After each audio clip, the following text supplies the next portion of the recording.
Donc, une table ronde consacrée à une thématique d'ailleurs qui apparaît, mais très peu, dans le sondage que vous a présenté tout à l'heure Jérôme Sainte-Marie, et très étrangement, peut-être, on voit que la question des libertés publiques ne constitue pas, en tout cas à ce stade, au moment où nous parlons, une préoccupation très forte parmi nos compatriotes. Néanmoins, la crise sanitaire nous a peut-être fait prendre conscience, comme d'autres crises d'ailleurs, de la fragilité de cette expérience de la liberté au nom d'une nécessité supérieure, donc la lutte contre le virus, la lutte contre la circulation du virus. La société et les sociétaires que nous sommes ont finalement consenti à la limitation d'un certain nombre de leurs libertés fondamentales, courantes, la liberté de circuler notamment, entre autres. Alors on va s'interroger durant cette table ronde sur finalement une question qui est peut-être au cœur des enjeux actuels et à venir, et qui d'ailleurs correspond à la thématique que nous abordons lors de ces 2 jours, est-ce que finalement l'état de crise dans lequel nous vivons, crise sanitaire, mais d'autres crises, peut-être la crise environnementale aussi, la crise du terrorisme, etc., finalement ne sont pas des situations qui font que nous rentrons progressivement dans des sortes d'états d'exception permanents qui viendraient limiter un certain nombre de nos libertés. Tout au moins, c'est une des thèses qui est défendue notamment par un philosophe italien, Giorgio Agamben, qui lui parle d'état d'exception perpétuel suite justement à l'ensemble de ces crises. Alors, évidemment, on ne va pas la question de la liberté, c'est un enjeu qui est très large, et il va falloir aussi qu'on se pose la question des conditions d'exercice du débat public et du débat politique, parce que finalement, ces conditions, elles interrogent aussi un autre sujet qui est celui de la liberté d'expression.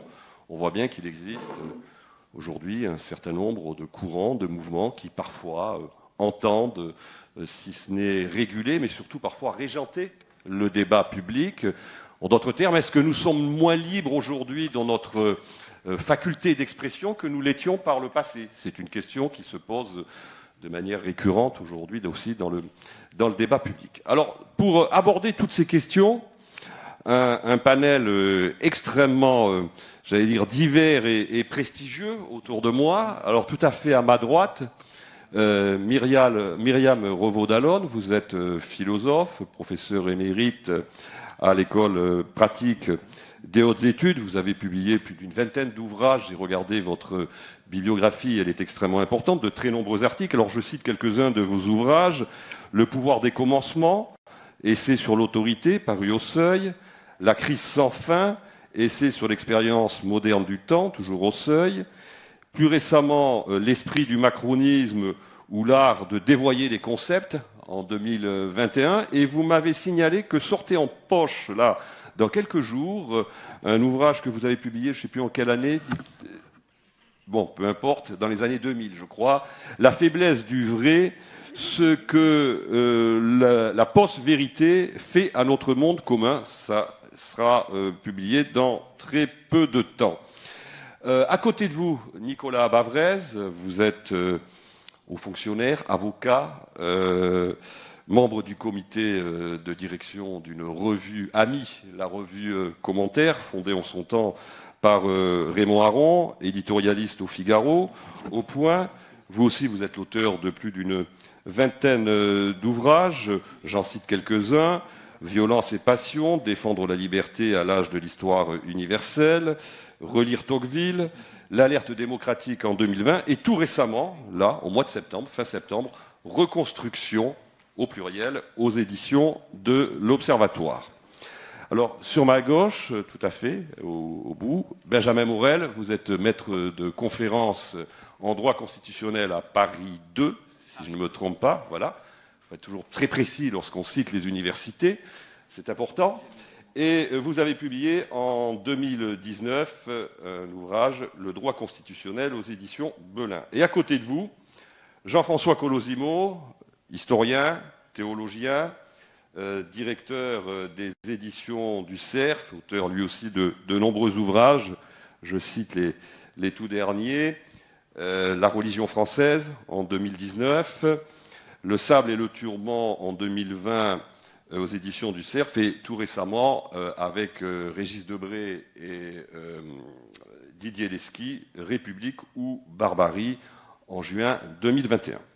Alors je me tourne tout de suite peut-être vers Myriam Revaud-Dallon. J'ai une question à vous poser. Vous avez écrit aussi un ouvrage qui s'intitulait « Pourquoi nous n'aimons pas la démocratie ?» J'ai envie de vous poser la question, est-ce que nous aimons toujours la liberté aujourd'hui? Et est-ce que justement les crises permanentes que vous décrivez dans un de vos ouvrages, avec ce titre magnifique, La crise sans fin, ne constituent pas une forge qui nous font accepter, d'une certaine manière, face à des dangers, face à des peurs, un certain nombre de restrictions en matière de liberté? Écoutez, je pense qu'il y a...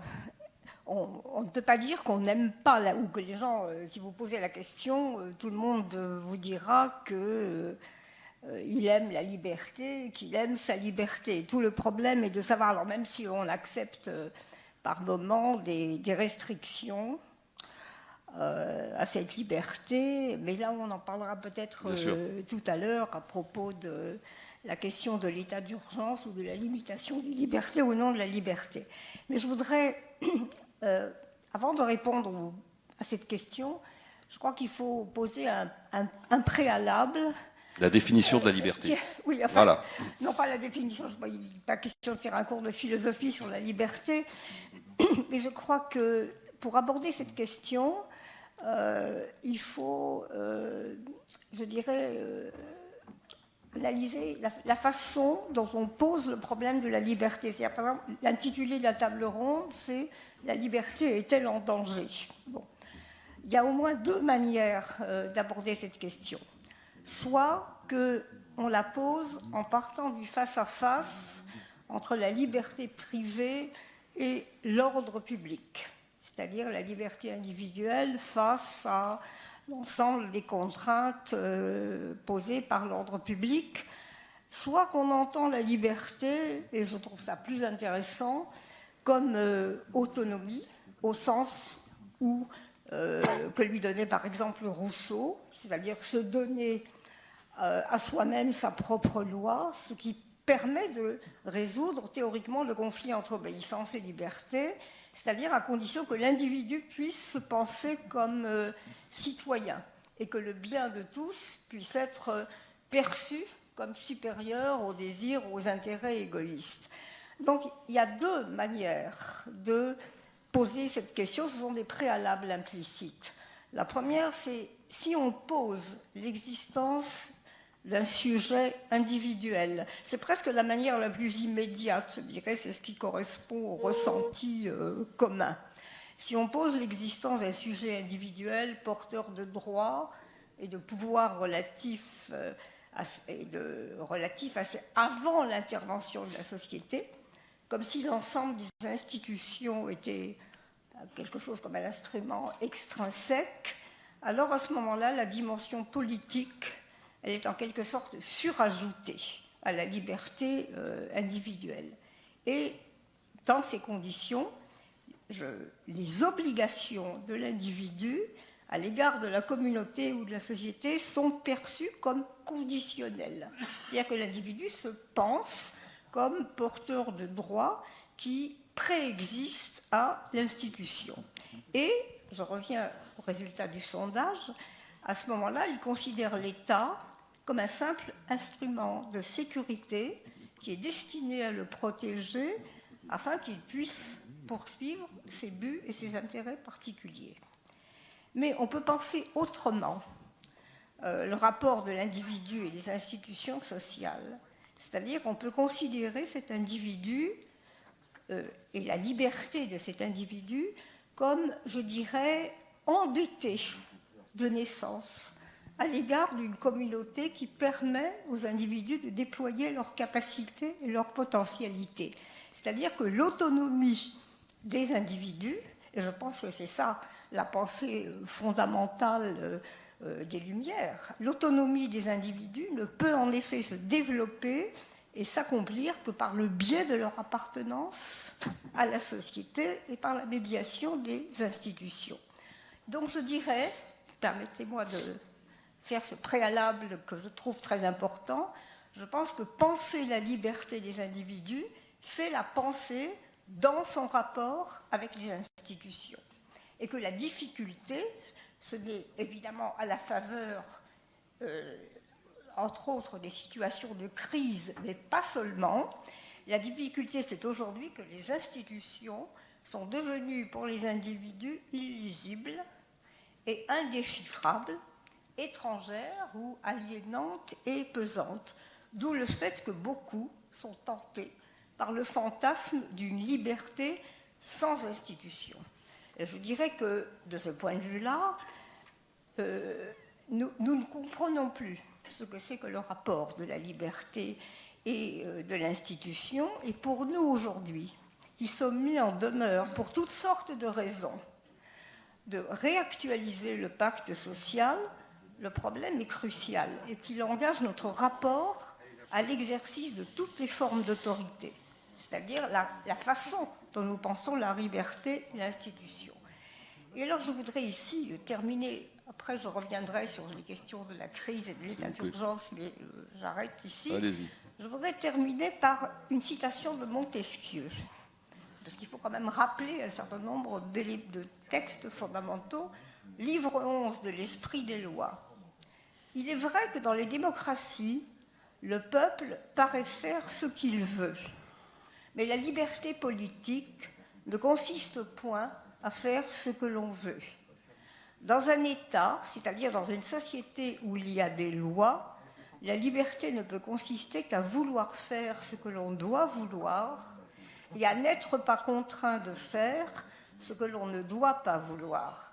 Il faut se mettre dans l'esprit ce que c'est que l'indépendance et ce que c'est que la liberté. La liberté est le droit de faire tout ce que les droits permettent, et si un citoyen pouvait faire ce qu'elles défendent, il n'aurait plus de liberté parce que les autres auraient tout de même ce pouvoir.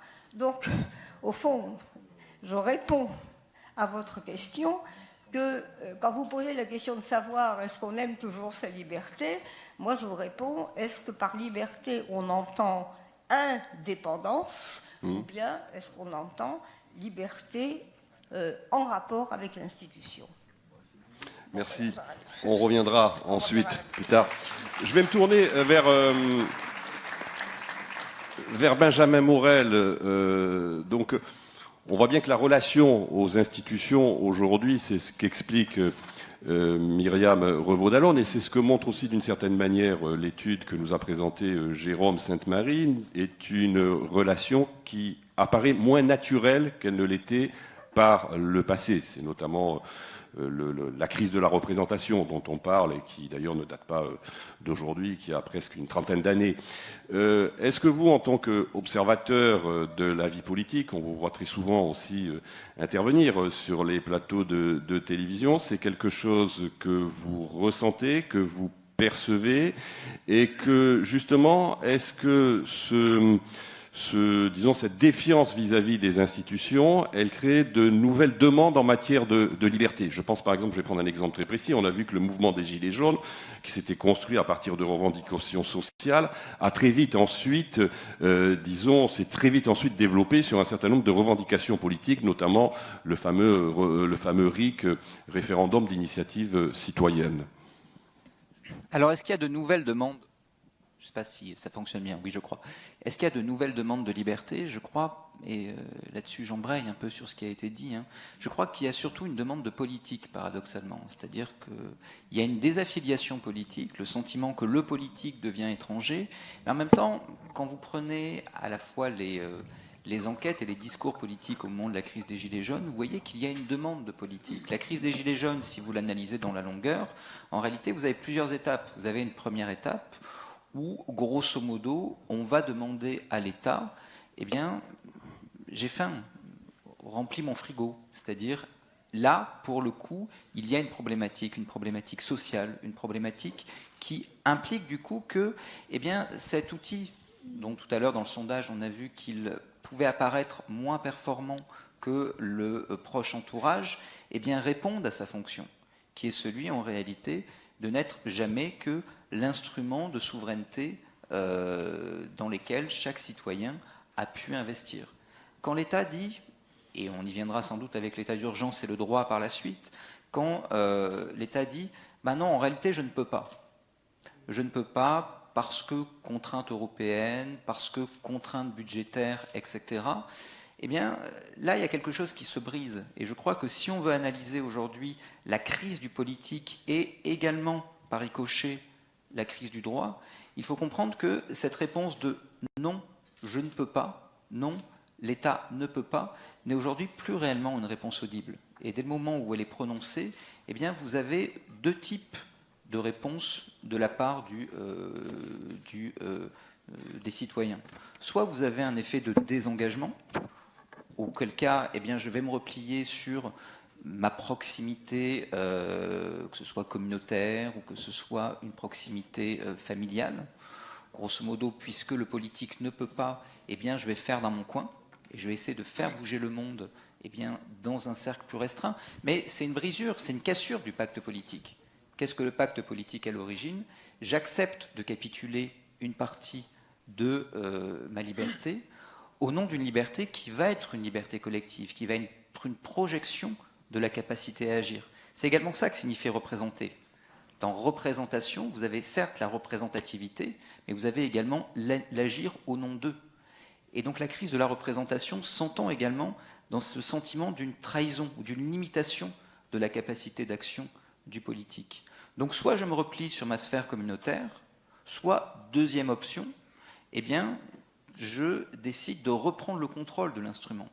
Et la question du RIC dans la crise des Gilets jaunes arrive assez tardivement.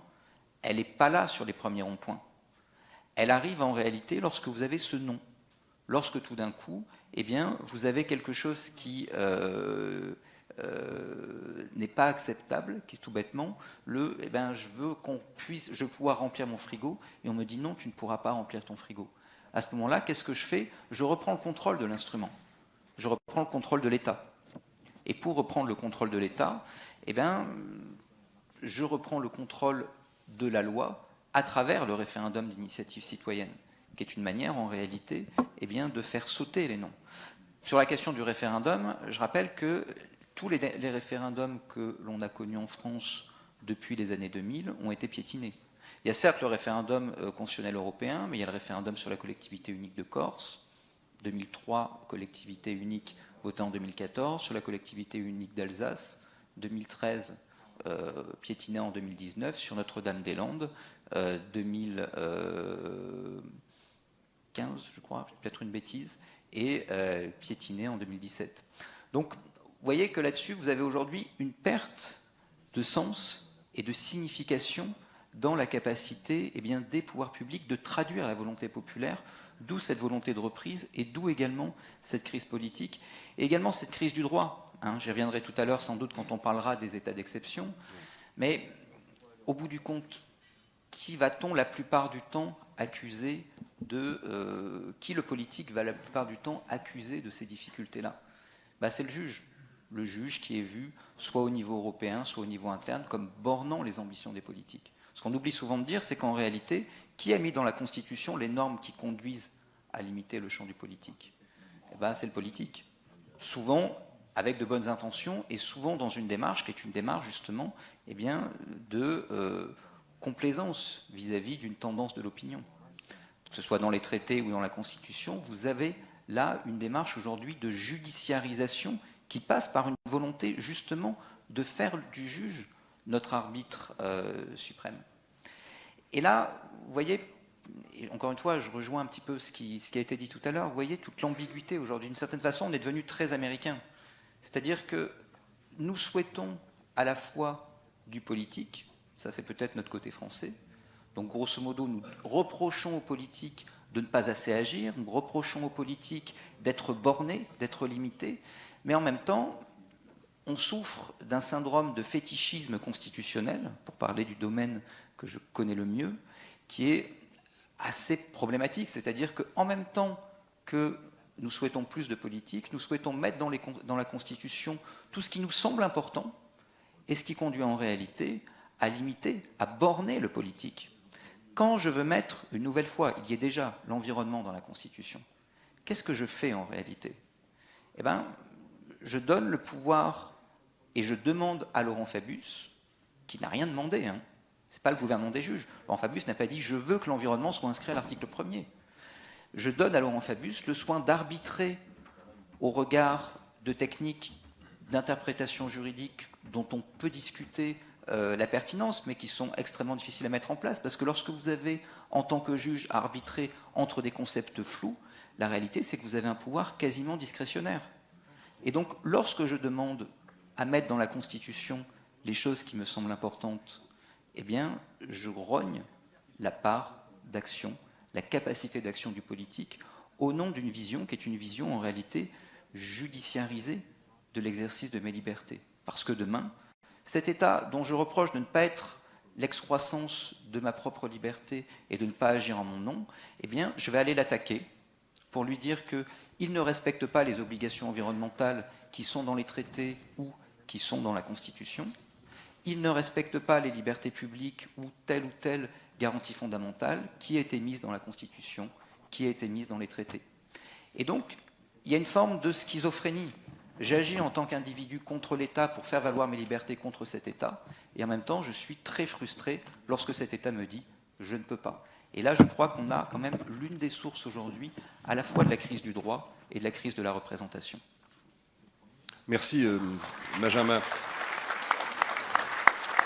Si je vous comprends bien, on est libéral et on ne l'est pas. C'est-à-dire qu'on veut arrêter le pouvoir toujours plus, et en même temps, on veut que le pouvoir agisse et soit, disons, plus efficace qu'il ne l'est. Donc il y a cette contradiction qui est au cœur aujourd'hui des attentes de la société. En partie, comme le disait Debré, justement, on est un peu des gaulloricains. C'est-à-dire que la tradition américaine veut qu'on construise la liberté contre le roi George et on construit la liberté contre le juge. Mais en même temps, on reste très français, on croit justement dans cette force de la loi. Les deux conjugués, en réalité, donnent une profonde crise du sens du politique. Alors, maintenant, je me retourne vers Nicolas Bavrez et je voudrais revenir un peu sur cette question, finalement, que je posais au tout début de cette table ronde à Myriam Revaud-Dallon sur notre relation à la liberté et, in fine, notre relation à ce qui fait l'essence même de nos régimes politiques, c'est-à-dire les régimes libéraux. Moi, j'ai été très frappé, il y a maintenant un an, en pleine crise sanitaire, de lire un article dans le Figaro, une interview de Pierre Manant, qui est membre, comme vous, je crois, du comité de direction de la revue Commentaire, et qui disait, suite notamment à l'état d'urgence dans lequel nous étions rentrés avec cette crise sanitaire, que finalement, ça faisait déjà depuis plusieurs années que nous sortions à bas bruit, disait-il, écrivait-il, de l'essence même des régimes libéraux. Est-ce que vous partagez ce point de vue et cette analyse, qu'il a d'ailleurs réitérée il y a quelque temps encore? Alors, ce qui est intéressant, c'est que de fait, on peut dire que Pierre Manant était du même avis que Vladimir Poutine, ce qui n'est a priori ce qui paraît improbable. Je pense que ce qui peut expliquer ce télescopage, c'est que de fait, nous vivons une des très grandes crises de la démocratie.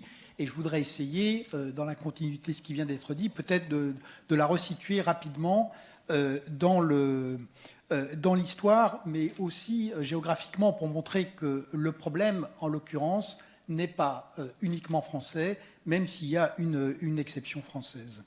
Je crois que ce qui se passe en ce moment nous rappelle simplement que la démocratie est mortelle, ce que nous avions voulu oublier. Quand on regarde Athènes, la démocratie est née en moins 461 et elle a terminé en moins 404 avec la défaite face à Sparte. Donc en fait, c'est allé très vite. Et en réalité, quand on regarde l'histoire, chaque fois qu'il y a eu des grandes transformations dans l'histoire contemporaine du capitalisme et du système géopolitique, nous avons eu des très grandes crises de la démocratie. C'est 1848, à la fois les mouvements pour l'autonomie des peuples, mais aussi la première grande crise de la société industrielle. C'est la fin du XIXe siècle, avec, on l'oublie toujours, mais un parti populiste extrêmement vigoureux qui pousse aux États-Unis. C'est bien sûr ensuite les années 30. Et ça s'explique pourquoi, exactement pour ce qu'a expliqué Myriam Revaud-Dallon, c'est-à-dire que la démocratie est un régime extrêmement complexe. C'est-à-dire que, contrairement à ce que disent les populistes, il n'y a pas que le suffrage universel, il y a aussi un état de droit, un principe de modération, le fait que la majorité accepte de ne pas opprimer la minorité, le fait que la minorité accepte la loi de la majorité, toutes choses aujourd'hui qui ne fonctionnent plus. Donc, en fait, quand on regarde les chocs depuis le début du XXIe siècle, ce n'est pas très étonnant qu'on ait de nouveau une grande crise de la démocratie, puisque ces démocraties ont perdu le contrôle de l'ordre du monde avec les guerres perdues contre le terrorisme qu'on a enchaînées depuis 2001, en Afghanistan, en Irak, en Syrie, en Libye, aujourd'hui au Sahel. On a eu le plus grand krach depuis 1929 sur le capitalisme en 2008, et on a maintenant l'épidémie de Covid, qui montre qu'on a même perdu la capacité à maîtriser les menaces sur la santé et à protéger la population. Donc nous nous retrouvons dans un moment, en fait, où, contrairement à ce qu'on avait pu croire, avec l'illusion de la fin de l'histoire, la liberté politique va être le grand enjeu du XXIe siècle. Elle l'a été au XIXe, c'était le combat entre l'ancien régime et la démocratie. Elle l'a été au XXe, c'était la démocratie contre le totalitarisme.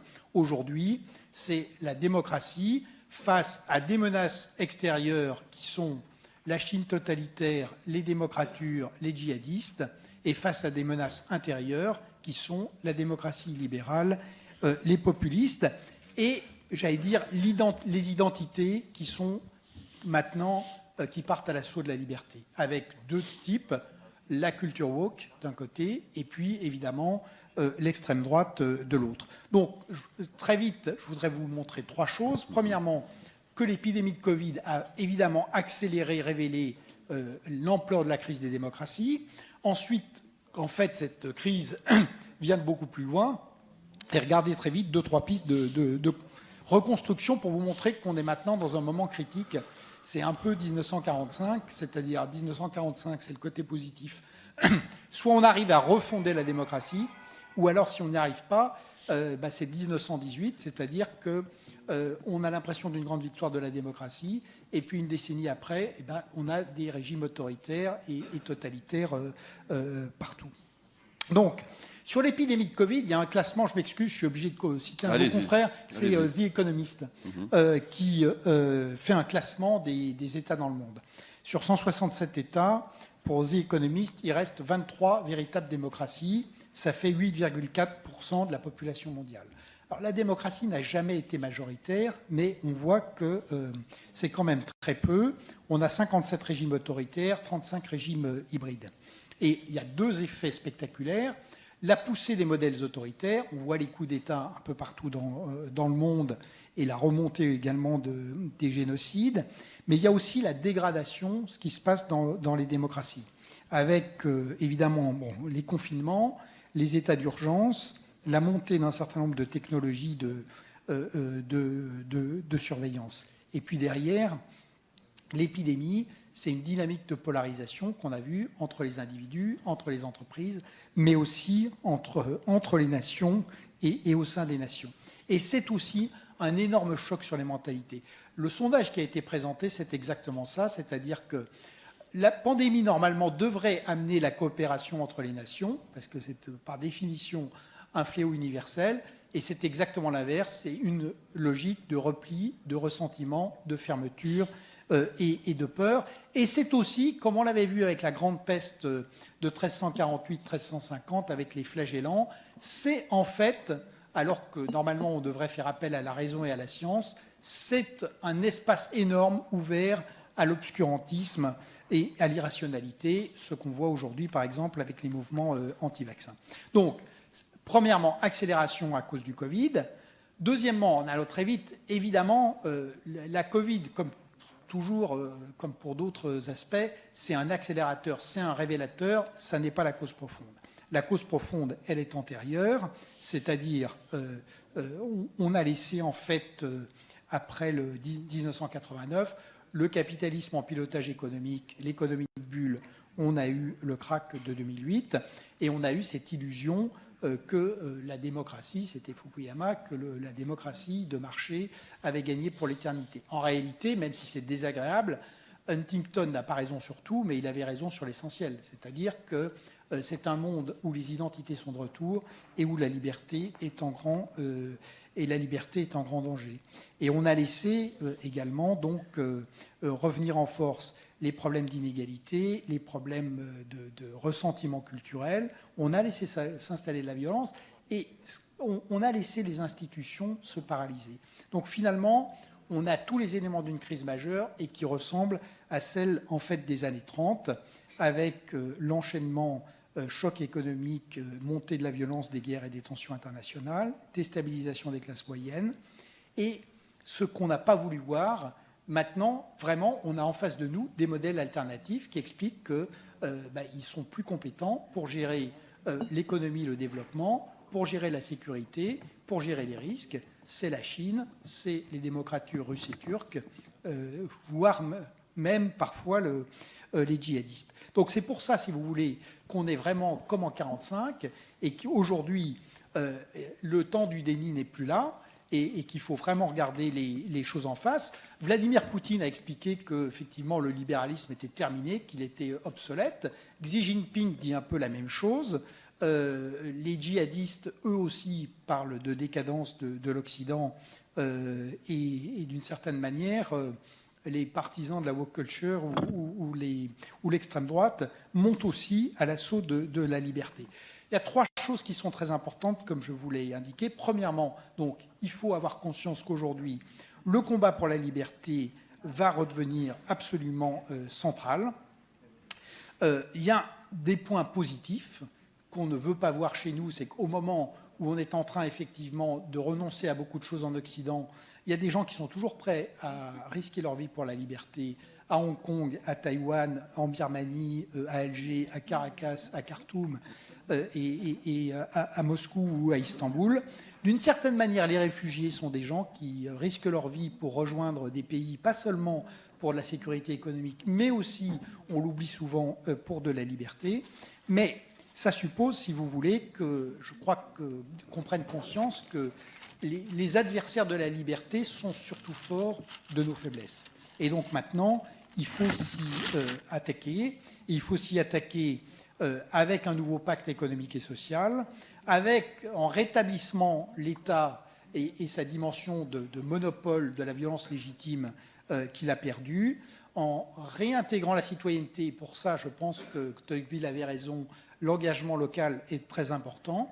Et puis en bâtissant une nouvelle alliance des démocraties, on a évoqué un peu ce qui se passe aujourd'hui dans la nouvelle guerre froide dans le Pacifique.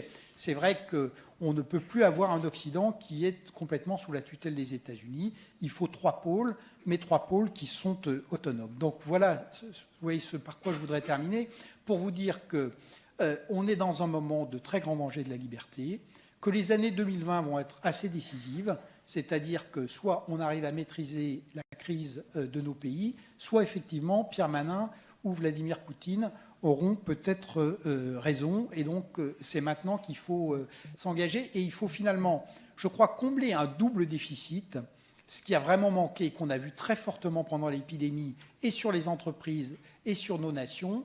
Le premier déficit, c'est le déficit de courage. Et là, Solzhenitsyn avait parfaitement raison en 1978. On l'a moqué, mais il avait vu la vraie faiblesse de la démocratie du XXIe siècle. Et le deuxième déficit, c'est le déficit de leadership et la perte de foi dans les valeurs. Tocqueville disait que le seul antidote contre les maux de la démocratie, c'était la liberté politique, et il avait raison. Et c'est là où, finalement, comme toujours dans les grandes crises de la démocratie, c'est les citoyens qui vont faire la décision. Soit nous retrouvons foi dans la liberté, soit nous renonçons. Et si nous renonçons, nos adversaires gagneront, pas parce qu'ils sont plus forts, mais simplement, un peu comme l'URSS s'est effondrée, la démocratie peut aussi s'effondrer de l'intérieur quand les gens n'y croient plus. Et nous sommes dans un pays qui l'a connu tragiquement en 1940.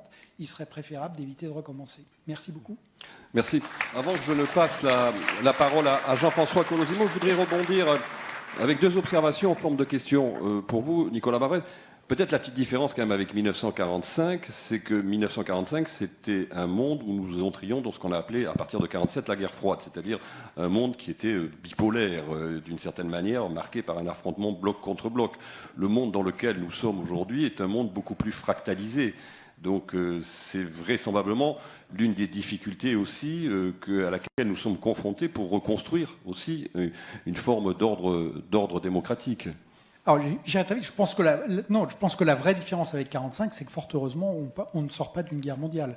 En revanche, sur la division, même si c'est la même chose, on ne veut pas la voir parce qu'on est en Europe et qu'on regarde vers l'Atlantique. Mais ce qui se passe aujourd'hui dans le Pacifique, c'est spectaculaire. On a un axe avec la Chine, la Russie, l'Iran, le Pakistan et maintenant l'Afghanistan des talibans. Ce sont des régimes extrêmement différents, mais là où Huntington avait en partie raison, c'est que ce sont des gens qui sont en train de se rapprocher. Et de l'autre côté, on a les États-Unis, l'Australie, on l'a vu avec le pacte AUKUS, le Japon, potentiellement l'Inde, qui est très importante, parce que l'Inde fait peur à la Chine à cause de la masse démographique. Mais en réalité, cette bipolarité, elle est vraiment en train de se mettre en place. Et elle nous pose une énorme question à nous, Européens, comme elle en pose d'ailleurs aux entreprises mondialisées, c'est que tant les États-Unis que les Chinois vont nous obliger à choisir. Et le problème, c'est de savoir, est-ce que nous choisissons ou est-ce qu'on essaye de tracer une autre voie. Mais le côté guerre froide, et c'est une guerre froide d'ailleurs qui est même plus fondamentale et plus globale, parce que en réalité, la guerre froide entre les États-Unis et l'URSS, la compétition, elle était uniquement sur l'idéologie et puis sur les arsenaux stratégiques. Aujourd'hui, la compétition avec la Chine, elle est sur l'économie, elle est sur la technologie, elle est sur et elle existe toujours par ailleurs sur l'idéologie, le régime politique et évidemment la partie militaire. Donc nous sommes dans une nouvelle guerre froide qui est même plus globale et nous avons une vraie question, nous allons être sommés de prendre parti. Donc est-ce que nous voulons le faire? Est-ce que nous imaginons une autre voie? C'est une des grandes questions. Je reviendrai sur ma deuxième observation plus tard. Je me retourne vers Jean-François Colosimo. Finalement, on a décrit un XXe siècle qui était le siècle des matérialismes, d'une certaine manière, la lutte du capitalisme contre le communisme. Et ce que l'on a vu depuis la fin du XXe siècle et le début du XXIe siècle, c'est un retour du religieux. Souvenons-nous de Malraux qui disait le XXIe siècle sera spirituel ou ne sera pas. Justement, par rapport à cette question de la liberté et du religieux, j'ai envie de vous poser une question, vous qui, quand même, qui êtes un grand observateur de ces phénomènes. Comment se concilie aujourd'hui la relation du religieux à la liberté? C'est une relation finalement assez contradictoire, parce que, en effet, les religieux expriment une demande de liberté religieuse, mais en même temps, elles sont aussi perçues par une partie de la société civile, comme des entreprises qui peuvent limiter les libertés. J'aurais voulu avoir un peu votre sentiment et votre analyse sur ce débat-là. Alors, il est évident qu'il faut rattacher la question de la liberté religieuse à la question de la liberté de conscience qui, elle, est fondatrice de notre civilisation, n'est-ce pas? Le fait de violer le fort intérieur de chacune de chacun, c'est la marque des totalitarismes. Et au contraire, donc, on le sait, chez nous, la liberté de croire ou de ne pas croire est normalement garantie par la République. Si ce n'est qu'en fait, on est dans un grand processus de déraillement depuis à peu près un demi-siècle. S'il fallait dater l'événement de rupture, c'est la loi Pleven, dans les années 70, qui ajoute à la lutte contre le racisme, contre l'antisémitisme, le fait aussi de protéger les croyants des offenses qui peuvent leur être faites. Et là d'un coup, il y a une inscription qui est en contradiction très forte avec tout l'héritage français, un peu plus d'ailleurs que celui de 1905 ou 1789, qui est un problème qui est déjà inscrit dans la monarchie française, qui est que le fait religieux ne peut pas contredire la souveraineté nationale, Et là, en fait, on ouvre la porte, parce qu'on est dans un contexte, évidemment, de grande modification du paysage religieux français, à toute forme de contestation qui vont être extrêmement graves, puisque d'un côté, on va avoir une judiciarisation intense. Cette loi ouvre la possibilité à tous les croyants qui se sentent, à tort ou à raison, offensés, d'aller en justice, au tribunal. Et l'aboutissement de ça, évidemment, c'est le premier procès Charlie qui est mené par des grandes institutions musulmanes en France qui ont pignon sur rue, ce ne sont pas des fondamentalistes, et qui entendent quoi? Restaurer en fait le blasphème dans la loi française. Pour dire la vérité, on prêtait le flanc à ça en raison des lois mémorielles qui désignaient d'ores et déjà des espaces de sacralité qui s'apparentaient en fait à des formes sécularisées de blasphème. Donc cette loi, en fait, elle permet toutes les instrumentalisations selon la règle du loup dans la bergerie, qui est celui des groupes fondamentalistes, à savoir retourner contre la démocratie, les instruments de la démocratie, user de la démocratie pour mettre la démocratie en échec. Mais cette loi consacre aussi un drôle de principe qui va être très rapidement, on va y venir, en raison de la modification du paysage religieux français, à une ethnicisation du fait religieux. Raison pour laquelle, contre tout, je dirais, principe républicain, on appelle aujourd'hui musulmans tous les gens dont on pense qu'ils ont un faciès ou un nom maghrébin, sans que l'on sache s'ils sont ou non pratiquants, c'est-à-dire s'ils reconnaissent le Coran comme un livre révélé, s'ils fréquentent la mosquée. Donc on ethnicise à partir d'un caractère religieux. Vous voyez, c'est totalement anti-français, n'est-ce pas? Des populations entières. Alors qu'est-ce qui s'est passé? Il s'est passé qu'en fait, à partir des années 1960, le paysage français religieux est totalement modifié parce qu'on a beau dire, la loi de séparation de l'État et de l'Église, c'est l'État français dans sa réalité historique et c'est l'Église catholique de France dans sa réalité historique avec les deux satellites que forment le judaïsme français et le protestantisme français, lesquels par ailleurs sont plutôt du côté de la République parce qu'ils ont l'impression, réelle ou non, qu'il y a une hégémonie du fait catholique en France. Mais en 1960, ça change. Il y a deux grands entrants qui sont d'un côté, évidemment, l'islam et l'islamisme, et d'un autre côté, l'évangélisme, et on voit que ce sont en fait deux formes religieuses, l'islamisme et l'évangélisme, qui sont des formes de religiosité moderne, lesquelles formes s'affrontent militairement de l'autre côté de la Méditerranée, n'est-ce pas? Bon, elles font leur entrée en France, ces formes, mais les autres formes sont largement modifiées aussi. Le catholicisme français, après Vatican II, accueille le mouvement charismatique qui va permettre son renouveau et qui vient des États-Unis. Le protestantisme français, luthéro-calviniste, accueille les mouvements pentecôtistes qui viennent aussi de l'autre côté des États-Unis. Et le judaïsme français, évidemment, est très modifié. Il était traditionnellement romagnote ou ashkénaze par l'apport des séfarades d'Afrique du Nord qui, eux aussi, apportent à ce judaïsme une forme de piété. De manière générale, donc, ce qu'on voit, c'est qu'à partir des années 1960-70, dans les groupes religieux français qui étaient constitués sur une règle de raison dans leur relation avec l'État, l'emporte le piétisme, c'est-à-dire l'émotion. C'est ça le courant général. Alors, que va faire l'État à partir de là? Mais l'État va faire tout et n'importe quoi. Il ne va cesser d'alterner. Le tournant, c'est 1989, les jeunes filles de Creil qui portent un voile, le ministre de l'Éducation, Lionel Jospin, qui ne tranche pas, renvoie au Conseil d'État qui a tourné au Conseil des affaires religieuses en France et qui fait la politique religieuse de la France, puisque le pouvoir politique n'a plus de politique religieuse. Et le Conseil d'État renvoie la responsabilité du voile, et la question n'étant pas le voile, mais l'envoilement, c'est-à-dire la politique que soutient le prosélytisme du voile. Et remet ça finalement aux soldats de la République. Il n'y a plus de commandement en chef. Les soldats de la République, ce sont les profs, les proviseurs qui doivent se débrouiller tout seuls, avec simplement une directive leur disant de faire pour le mieux. Ça nous rappelle certaines pages historiques, la débâcle par exemple. Celui qui va rompre avec ça, c'est Emmanuel Macron, en raison de sa biographie personnelle. mais aussi par opportunisme politique, parce que l'État ne va cesser de transiter à partir de ce moment-là sur la laïcité de comité en commission, de loi en arrêté, et là, on va devoir qualifier la laïcité, qui elle-même en fait un adjectif. Le substantif laïcité ne veut pas dire grand-chose. Ce qui est laïque, c'est l'espace public, ce qui est laïque, c'est l'école, ce qui est laïque, etc. N'est-ce pas? Et donc il va falloir dire la laïcité, on va la dire bienveillante, on va la dire forte, etc.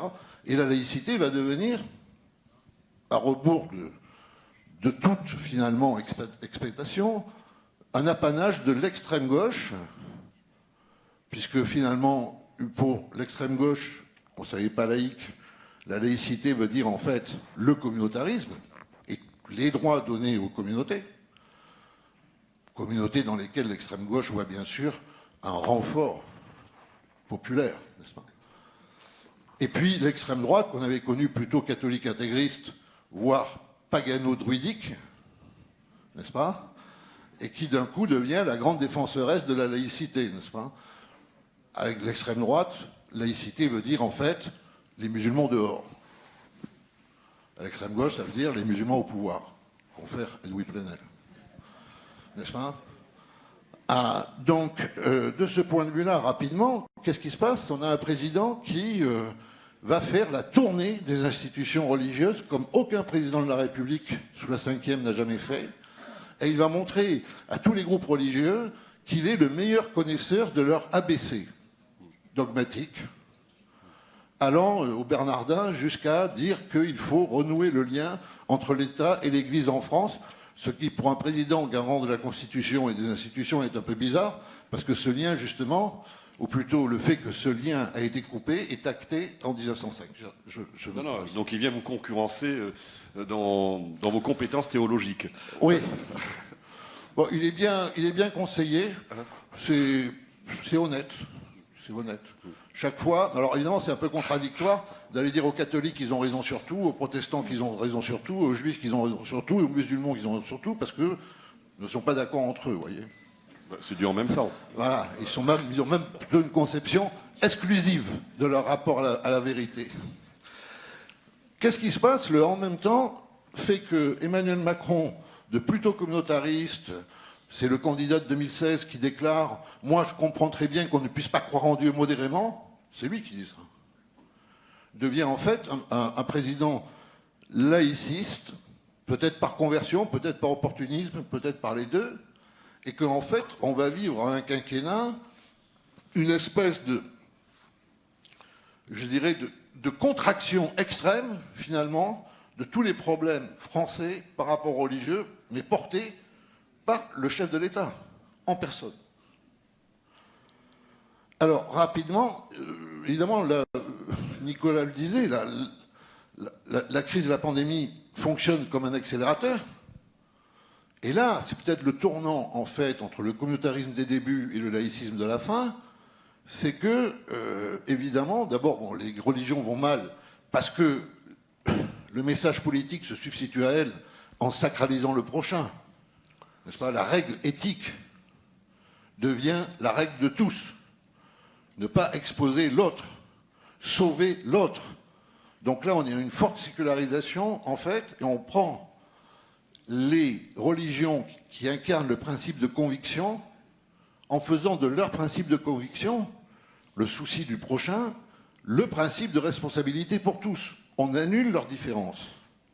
On interdit leurs rites sur simple circulaire, dans un premier moment. Vous voyez, enfin, on est en régime de laïcité. C'est-à-dire que le chef de l'État convoque les chefs religieux et leur dit « vous allez fermer vos boutiques », c'est une chose. Qu'une circulaire administrative, quand on est prêtre, rabbin, pasteur, on reçoit une circulaire administrative pour vous dire de fermer, ce n'est plus la laïcité. On est dans un régime concordataire, qui ne dit pas son nom. Et ensuite, bien sûr, la suspension des funérailles. C'est très important parce que s'il n'y a plus que 3% de Français à peu près qui sont des pratiquants catholiques, ce qui fait quand même 2,5 millions, 3 millions de personnes, beaucoup, hein, tous les dimanches, il y a 60% des Français qui se déclarent de culture chrétienne et 70%, 75% qui réclament des funérailles. Alors d'ailleurs, ils ont un problème, je pense, c'est qu'ils ne font pas, disons, la majorité sont des catholiques, ils ne font pas baptiser leurs enfants au nom du principe de liberté, mais ils comptent malgré tout sur leurs petits-enfants pour les enterrer.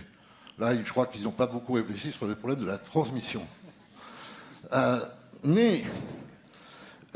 En fait, ce qui se passe, et ce dont les religions ont conscience à ce moment-là, disons les meilleurs théologiens, ça rejoint Walter Benjamin, ça rejoint Agamben, c'est que évidemment qu'il fallait prendre toutes les mesures sanitaires, évidemment qu'il fallait les mesures de précaution, évidemment qu'il fallait le confinement, évidemment qu'il fallait le vaccin, etc.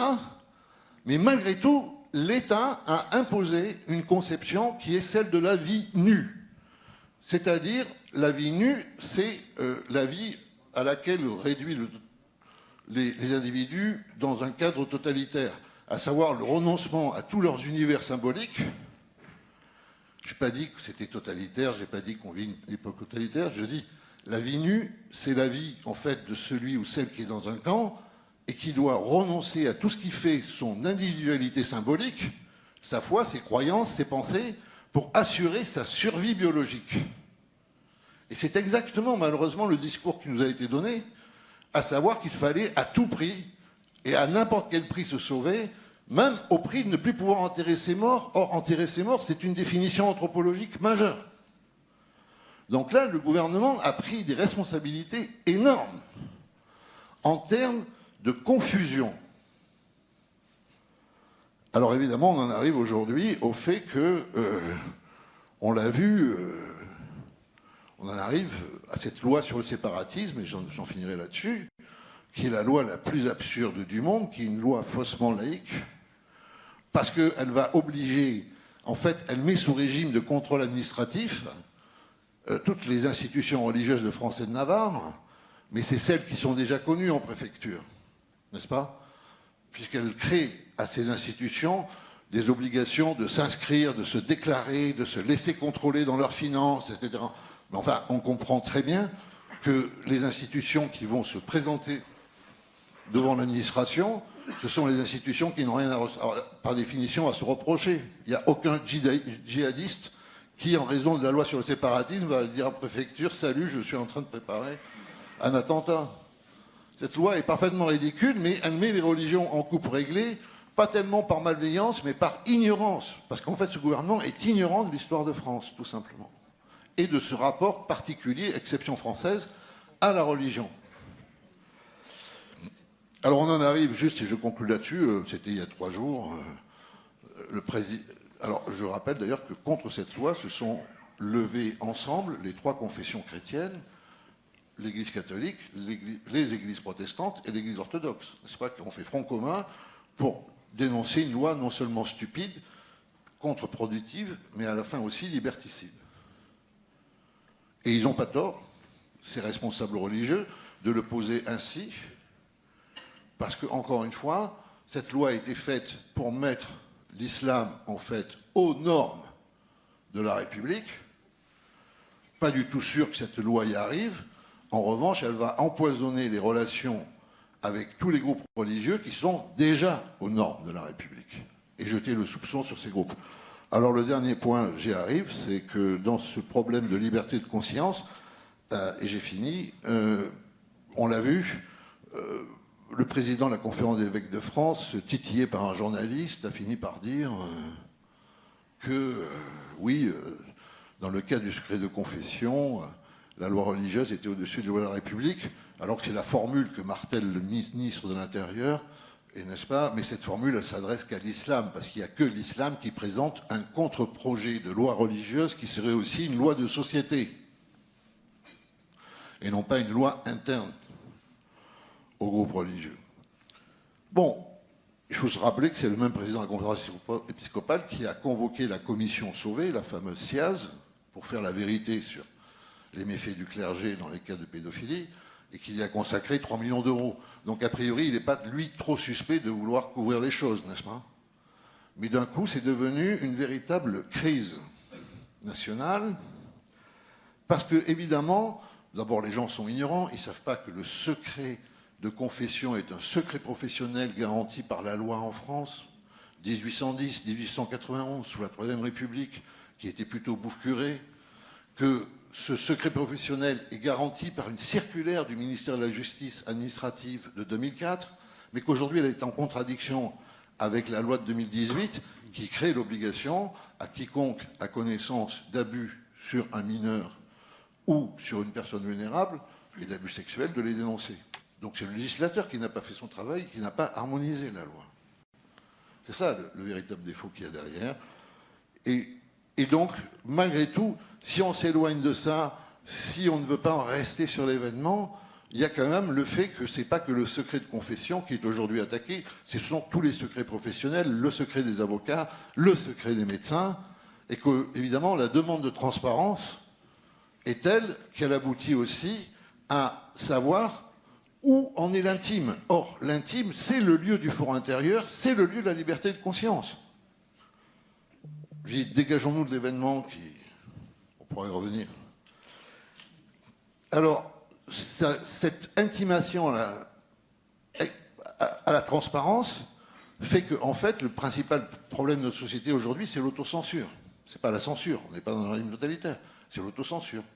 Chacune d'entre nous a fait l'expérience d'un coup de peser ses mots pour être sûr de ne heurter, de n'offenser aucun sentiment, que ce soit ceux des croyants ou des non-croyants. Au même moment, nous subissons le fanatisme d'une nouvelle forme de croyance. Je renvoie au livre de Chantal Latsol, elle sera des intervenantes cet après-midi, n'est-ce pas? Mais en même temps, l'effondrement des credos constitués provoque l'explosion des croyances sauvages. On a une grande inversion du patriarcat au matriarcat, avec des dimensions complètement fusionnelles à l'égard de la nature, qui ne sont pas sans évoquer quelques relents un peu néo-païens. Et cette religiosité-là, elle, en revanche, elle est incontestable. Donc je pense que nous assistons un peu à un marché de dupes, à une ruse de l'histoire. Je veux dire, on tape d'autant plus sur les religions constituées qui se sont frottées aux politiques qu'on ouvre les vannes à une nouvelle forme de religiosité qui n'a même pas pour elle d'être héritière de l'histoire et qui n'a même pas pour elle d'être contributrice d'une nouvelle culture. Merci Jean-François Colosimo. Myriam Revaud-Dallon, je crois que vous voulez réagir. Vous m'avez fait... Oui, non, je voulais réagir indirectement en revenant au problème que vous aviez posé dans votre introduction, qui était la question de l'état d'urgence. Oui. Parce que quand vous avez cité Agamben et l'idée de l'état d'urgence permanent, parce que c'est quand même à partir des expériences récentes de l'état d'urgence sécuritaire face au terrorisme, ensuite de l'état d'urgence sanitaire. Juste peut-être pour préciser pour notre auditoire, mais je me tourne vers l'homme de l'art, la question c'est Benjamin Morel. L'état d'urgence est une notion qui apparaît avec la guerre d'Algérie. Alors, c'est en effet la loi du 3 mars 1955. Après, on a déjà des états d'exception qui existent. L'état de siège, ça date du 19e siècle. Oui. En réalité, dans tous les régimes juridiques, vous avez des états d'exception. Aujourd'hui, il y en a 3 en droit. Vous en avez 4, l'article 16, tout le monde connaît, l'état de siège, l'état d'urgence loi de 55 et depuis peu, l'état d'urgence sanitaire. Non, mais je dis ça parce que c'est très important, parce qu'en 1947-1948, au moment des grandes grèves insurrectionnelles, c'est très important, la 4e République ne va pas activer l'état de siège en la matière, parce que je lisais les mémoires de Jules Mock, qui sont très intéressantes de ce point de vue-là, puisqu'il était ministre de l'Intérieur à ce moment-là. Il refuse justement d'activer l'état de siège pour ne pas dramatiser la situation, et il va créer d'ailleurs un corps de super-préfets, les IGAM, les inspecteurs généraux de l'administration en mission extraordinaire, pour coordonner la sécurité dans les différents territoires. Donc on voit bien que c'est une question qui est quand même latente dans l'histoire politique française. Ce que je veux dire, c'est que, plus généralement, la question de l'état d'exception, ou de ce qui pourrait s'appeler un état d'exception, elle se pose, au fond, depuis qu'on réfléchit sur la façon dont l'État peut protéger la liberté. Et depuis, je suis très frappée par le fait que depuis l'instauration de ces états d'urgence face au terrorisme et face aux états d'urgence, on a beaucoup cité la phrase de Montesquieu, pardonnez-moi, mais on a beaucoup cité cette phrase de Montesquieu qui dit « L'usage que les peuples les plus libres qui aient jamais été sur Terre me fait croire qu'il y a des cas où il faut mettre pour un moment un voile sur la liberté comme on cache les statues des dieux. Et Montesquieu ajoute à un autre moment de l'esprit des lois, au fond, les citoyens ne perdent leur liberté pour un temps que pour la conserver pour toujours. Bon. Alors, ce n'est pas du tout une caution que l'on peut, derrière laquelle on peut s'abriter, mais c'est quand même l'énoncé d'un paradoxe qui habite la liberté, à savoir la nécessité de limiter momentanément la liberté en vue de la liberté elle-même. Donc ça fait partie de l'une des contradictions propres à la démocratie. Qu'est-ce que ça signifie que de limiter la liberté en vue de la liberté elle-même ou au nom de la liberté elle-même? Donc la question à partir de là, ce n'est pas de s'installer dans un état d'exception quel qu'il soit. Il y a 3 problèmes fondamentaux selon moi. Le premier, c'est comment pouvoir en sortir pour que ça ne devienne pas un régime permanent. Bon. Et c'est bien la question qui se pose aujourd'hui, par exemple, avec tous les atermoiements, à partir de quel moment on va supprimer le pass sanitaire, qu'est-ce qui permet à un pouvoir de décider que la contingence, à un certain moment, est évacuée de telle façon que l'on puisse absolument décider que le risque... Mettez bien votre micro, voilà. Que le risque a suffisamment diminué, parce qu'on ne passe pas d'un seul coup du risque maximum au risque zéro, et d'ailleurs le risque zéro, ça n'existe pas. La deuxième difficulté, et c'est celle dont nous avions parlé un peu avant le débat, c'est au fond l'accoutumance. Voilà. Ça, c'est extrêmement important. L'accoutumance des individus et des citoyens aux restrictions de liberté, surtout quand elles ne concernent qu'un petit nombre de personnes. On l'a vu à partir au moment de l'état d'urgence sécuritaire, les assignations à résidence, les perquisitions administratives qui ne concernaient qu'un petit nombre de personnes. Et alors évidemment, avec l'état d'urgence sanitaire, ça a concerné absolument tout le monde. Et on peut dire que d'une certaine façon, le fait de s'habituer au fond, petit à petit, à ces restrictions, c'est une variante de ce qu'on appelle la servitude volontaire. C'est une variante de ce que la Boétie appelait la servitude volontaire. Donc, au fond, la question, c'est que la peur, dont on a déjà beaucoup parlé, qui s'empare des sujets, entraîne une demande de protection, une demande sécuritaire et une banalisation de l'atteinte aux libertés. Donc, l'aspect, je dirais, subjectif. Et là, il y a une très belle phrase de Rousseau qui dit « On vit tranquille aussi dans les cachots ». Qui est tout à fait Merci pour ce révélatrice. On vit tranquille aussi dans les cachots et qui est au fond, une magnifique illustration de ce qui peut, d'une tranquillité. Bon.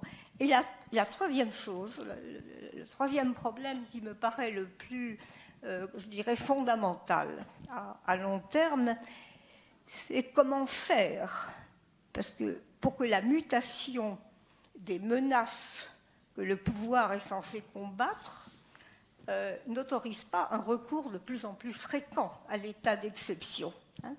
Parce qu'il s'agisse de la prolifération des menaces terroristes, qu'il s'agisse des pandémies, qu'il s'agisse de la crise climatique, on vit maintenant avec des menaces permanentes.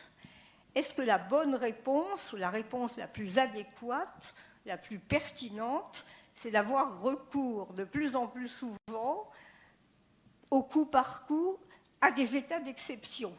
Quand je dis état d'exception, c'est un terme générique. Ou bien, par exemple, ou bien si difficile que ce soit, est-ce que ce n'est pas tenter d'anticiper et d'agir même quand les menaces ne sont pas immédiates? Et c'est d'autant plus nécessaire, par exemple, en cas de crise sanitaire, où il faudrait anticiper une pénurie de médicaments, par exemple, ou en cas de crise climatique, comme celle dans laquelle nous sommes, où les états d'exception à court terme ne serviraient à rien, pour ainsi dire, pour protéger les citoyens. Donc j'ai encore une dernière remarque à faire. Bon, parce que sur la question du danger, la question du dangerosité, la liberté est-elle en danger?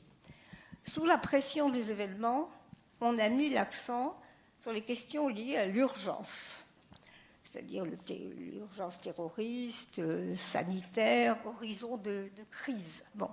Mais ça ne doit pas occulter un autre danger qui concerne l'exercice de la liberté politique elle-même, l'exercice citoyen de la liberté politique. Et il existe, je dirais, presque, non pas indépendamment, mais ce n'est pas vraiment au cœur de la notion de crise. Il existe une sourde dérive, une lente dérive de nos régimes libéraux, un petit peu comme ce qu'avait déjà anticipé Tocqueville à la fin de la démocratie en Amérique, qui tend à déposséder les citoyens de leur exercice de la liberté politique. Ce que Tocqueville appelle le despotisme doux. Voilà, le despotisme doux, et le despotisme doux, au fond, ne requiert pas une situation de crise extrême. C'est-à-dire qu'il y a une espèce au fond, de lente dépossession des citoyens de la liberté politique. Alors ça peut être pour diverses raisons, ça peut être par une politique centralisée qui, au nom de l'efficacité, fait peu de cas des corps intermédiaires, c'est-à-dire, d'une certaine façon, se débarrasse de tout ce qui pourrait engendrer des lenteurs de tous ordres, ou par des discours de type, ce qu'on appelle les discours de type TINA, il n'y a pas d'alternative. Voilà. Et s'il n'y a pas d'alternative, c'est la citation qu'on attribue à Margaret Thatcher, on entame les fondements même du pluralisme politique, puisqu'on disqualifie d'emblée toutes les autres options, parce que si nous n'avons pas le choix, il n'y a rien d'autre à faire que d'accompagner le monde tel qu'il va. Et donc, il y a aussi un contexte de désillusion, de discrédit de l'action politique qui nous fait accepter, ou qui fait accepter une sorte de dérive autoritaire à l'intérieur même des sociétés libérales. Et là, je voudrais citer d'abord l'enquête déjà ancienne, maintenant il y a 5 ans, novembre 2016, le journal Le Monde qui publiait un sondage sur la démocratie et ses alternatives. Et non seulement une majorité de Français estimaient que la démocratie fonctionnait de moins en moins bien, mais surtout ils envisageaient de manière positive les bénéfices d'un gouvernement technocratique qui serait guidé par les experts, et surtout les bénéfices d'un système autoritaire où les contre-pouvoirs ne ralentiraient plus l'action de l'exécutif. Et donc les décisions seraient prises rapidement et sans intermédiaire. On éviterait toutes les lenteurs de la délibération. Et en mars 2020, il y a eu une autre enquête menée par le Cevipof, où 41% des personnes interrogées adhéraient à la proposition sur laquelle, en démocratie, ça n'avance pas assez vite. Il faudrait moins de démocratie et plus d'efficacité.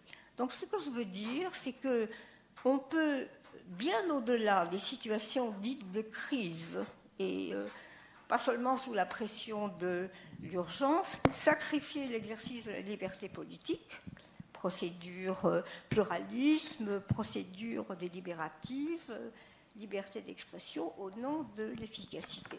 Et moi, je suis personnellement extrêmement sensible à ce danger pour la liberté qui est l'affaissement de la liberté qui se manifeste dans l'exercice de la citoyenneté, dans la participation à la vie publique, dans le fait de pouvoir faire entendre sa voix. Merci. Vous me facilitez à travers vos propos la question que j'allais poser à Nicolas Bavrez, justement. Est-ce que vous avez insisté tout à l'heure dans votre intervention sur le fait que, in fine, aujourd'hui, les démocraties libérales, d'une certaine manière, étaient assiégées. Assiégées par différentes forces que vous avez parfaitement décrites. Mais est-ce que, dans le fil de ce que vient de dire Myriam Revaud-Dallorne, les démocraties libérales ne se sont pas piégées elles-mêmes, d'une certaine manière? Et est-ce qu'il n'y a pas une forme de dérive illibérale dans les démocraties libérales, telles que décrit en tout cas ce processus Myriam Revaud-Dallorne? Je pense qu'à partir du moment où il n'y a plus de possibilité d'avoir un vrai débat économique, puisqu'on décide finalement de graver dans le marbre un certain nombre de principes de bonne gestion, on sort d'une certaine manière j'allais dire, du débat pluraliste que favorisent les démocraties libérales. Est-ce qu'elles-mêmes ne se sont pas d'une certaine façon enfermées? Bien sûr que si, et quand on regarde l'histoire, c'est vrai que la démocratie, elle meurt plus souvent de l'intérieur que de défaites militaires. On a eu l'exemple, nous, en 1940, et quand on prend Athènes, par exemple, face à Sparte, en réalité, l'origine profonde de la défaite d'Athènes, c'est la mort de Périclès avec la peste, et ensuite le fait que les démagogues prennent le contrôle de la démocratie athénienne, et là ensuite on enchaîne les catastrophes. Donc de fait, les démocraties, elles meurent le plus souvent de l'intérieur. C'est ce qu'on a vécu par exemple en 1848 en France, avec une république qui n'arrive pas à s'installer, et puis un nouvel épisode bonapartiste. Quand on regarde donc aujourd'hui, trois remarques brèves sur ce qui a été dit. Premièrement, même s'il y a une crise générale des démocraties, c'est vrai qu'il y a une exception française. L'exception française, c'est que quand même, ce qui a été rappelé, on est les seuls à avoir inventé un nouveau régime de circonstances exceptionnelles, alors qu'on en avait déjà quand même une large gamme dans notre Constitution. On est les seuls à piloter la gestion d'une épidémie à travers la procédure du Conseil de défense, ce qui est une aberration complète, avec le secret qui va avec. On est les seuls également où les tribunaux ont fermé pendant 3 mois pendant le confinement. Ça, c'est arrivé dans aucune démocratie. Et ce qui est incroyable, ça montre à quel point il y a un mépris absolu de l'état de droit dans notre pays, c'est que finalement, ça n'a inquiété personne, et que le fait qu'il n'y ait pas de justice pendant 3 mois, finalement, n'a pas donné lieu à beaucoup de protestations.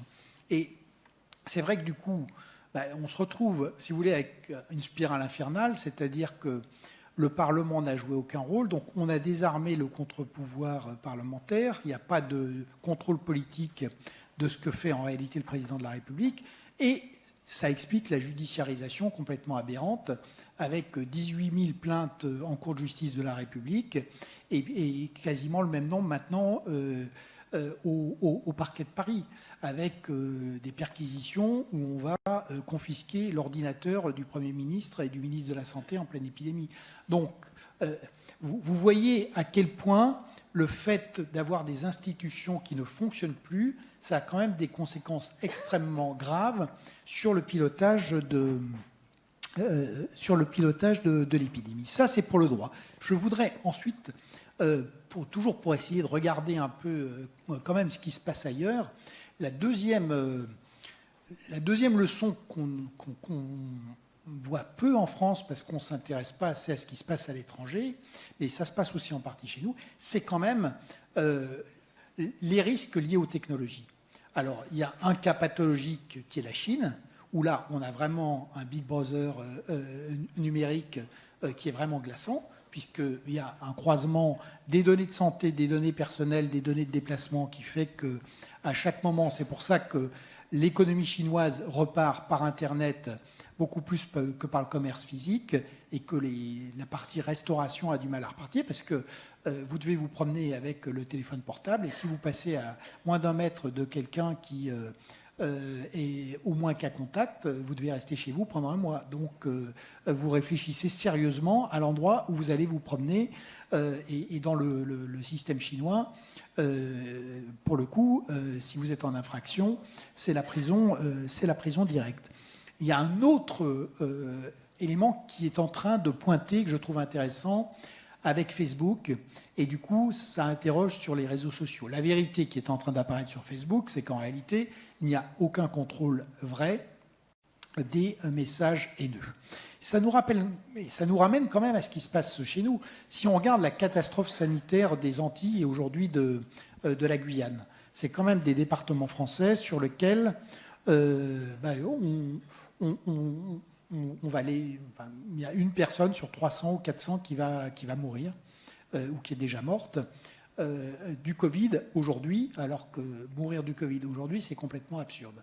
On a donc des réseaux sociaux qu'on a laissés, des équipes de renfort qui se font insulter, traiter d'assassins, un État qui interdit aux médecins de parler de vaccination et des réseaux sociaux qui délivrent des messages délirants pour expliquer que la Covid a été inventée par la métropole pour tuer la population des îles et que les soignants qui arrivent sont les premières équipes des nouveaux colons qui vont les remplacer. Et on laisse cette propagande délirante se répandre comme les messages hostiles en toute impunité. Et là, c'est quand même, vous voyez, quelque chose qui est très particulier dans ce qu'on disait, c'est-à-dire la montée des émotions qui fracasse la raison et donc qui met en péril la liberté. Donc, regardons cette dimension technologique avec ces deux dimensions. La dimension totalitaire, le totalitarisme numérique chinois, mais aussi ce qu'on a laissé faire dans nos sociétés par le numérique totalement non régulé et avec des effets qui sont délétères. La dernière chose, pour terminer sur une note d'optimisme, c'est que quand on regarde, dans la gestion de cette épidémie, il y a eu plusieurs phases et il y a quand même plusieurs messages positifs. Premier message positif, c'est que sur la première vague, c'est quand même des démocraties qui en réalité ont le mieux réagi. Alors elles ne sont pas très nombreuses, elles étaient en Asie, avec Taïwan, Australie, Nouvelle-Zélande, Allemagne, Europe du Nord pour l'Europe. Et par ailleurs, l'Occident a quand même repris le contrôle avec la vaccination, parce que le vaccin chinois est un vaccin complètement inefficace qui n'a été inventé que pour ramener les Chinois au travail, mais qui est un vaccin qui ne fonctionne pas. Et le vaccin russe est efficace, mais il est impossible à produire. Donc pour l'instant, en réalité, les seuls vrais vaccins sont des vaccins et souvent américains. Et l'autre chose positive, sur notamment la première vague, c'est qu'on a vu que c'est pour ça qu'on peut, ça montre qu'on peut avoir des démocraties efficaces. Qu'est-ce qui a fonctionné ? C'est des démocraties qui avaient un État stratège et qui a su anticiper. Taïwan, ils ont fermé les frontières le 31 décembre 2019. Ils connaissaient les Chinois, ils savaient ce qu'ils sont capables de faire. Ensuite, précisément, un bon usage de la technologie. Troisièmement, un État qui travaille avec les collectivités locales et avec les entreprises, de l'industrie, de la recherche qui reste puissante. Et la dernière chose, ça nous ramène au sondage, et c'est quelque chose, c'est sans doute ce qu'il y a de plus difficile pour notre pays aujourd'hui, c'est que et ça a été évoqué à plusieurs reprises, c'est que ce sont des pays où la population a confiance dans les institutions et dans les dirigeants. C'était le cas par exemple en Allemagne. Donc tous les pays ont évidemment fait des erreurs. Si on regarde par exemple Australie et Nouvelle-Zélande, ils sont en train de sortir de la stratégie du Covid-0 parce qu'ils ont compris que ça ne marchait pas. Donc chacun a fait des erreurs, mais ils ont été beaucoup plus efficaces parce qu'il y avait ce lien de confiance. Et si vous voulez, ça nous donne un peu les pistes sur lesquelles notre pays devrait travailler aujourd'hui. Donc comment est-ce qu'on reconstitue une production nationale et une industrie qui marche ? Comment est-ce qu'on fait en sorte qu'il y ait de nouveau une recherche française digne de ce nom et qu'on ne passe pas à côté, comme l'ont montré Sanofi et Pasteur, qui étaient censés être les champions des vaccins. On ne passe pas, et d'une certaine manière, l'ARN messager est un enfant de Pasteur, sauf que, comme on ne l'a pas développé nous, ce sont d'autres qui s'en sont occupés. Comment est-ce qu'on arrive à reconstituer, à faire un État qui soit plus obèse et impuissant, mais qui soit concentré sur la gestion des risques, qui travaille avec les collectivités, et comment surtout on arrive à reconstituer une nation de citoyens avec un lien de confiance raisonnable entre les citoyens et les dirigeants. Je crois que c'est ça, ça devrait être ça les vrais thèmes de cette campagne électorale, mais il semblerait qu'il y a un léger écart entre ça et ce qui se passe. Oui, il y a un petit gap, apparemment, en tout cas, en ce début de pré-campagne. Juste, avant que... Parce que je voudrais faire réagir la salle, peut-être avant que que nous interrogions la salle, si elle a des questions à poser. Je crois que Jean-François, vous vouliez réagir. Parce que j'ai fait un peu de chronologie, je voudrais quand même restituer ce qui me semble être le problème majeur auquel nous faisons face. C'est le grand débat, un des grands débats en fait de la vie intellectuelle française, si ce n'est le débat majeur, entre Marcel Gauchet et son fameux Désenchantement du monde, livre de 1981, dans lequel il annonce en quelque sorte la fin de la religion comme force constitutive du politique, si ce n'est que dans les enchantements du monde, il n'y a pas une seule fois le mot islam. Et évidemment, Régis Debray qui, lui, pense qu'on n'en a pas fini avec ce qu'on appelle l'hétéronomie, c'est-à-dire la nécessité, pour faire du ciment politique, de renvoyer à des invisibles.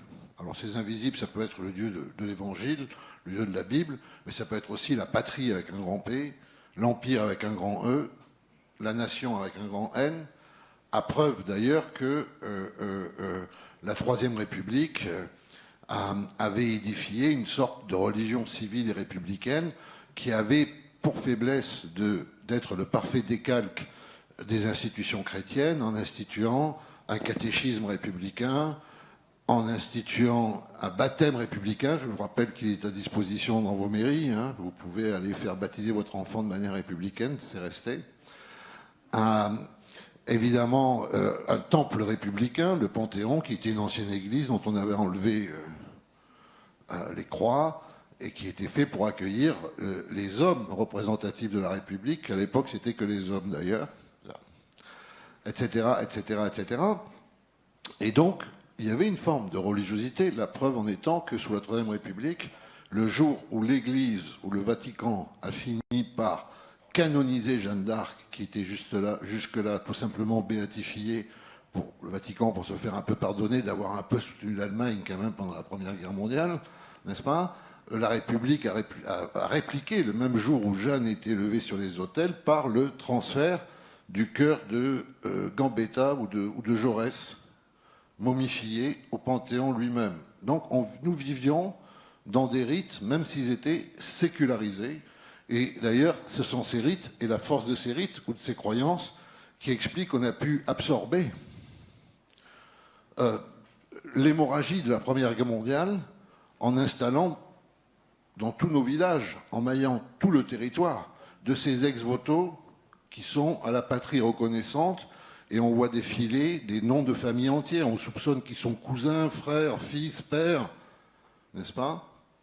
Bon, aujourd'hui, nous sommes tout à fait incapables de cette forme de religion religérée au sens horizontal, qui ne suppose pas une forme, encore une fois, de croyance affirmée, précise, historique, au sens véritablement d'un culte enregistré, là où le monde entier, lui, l'adopte.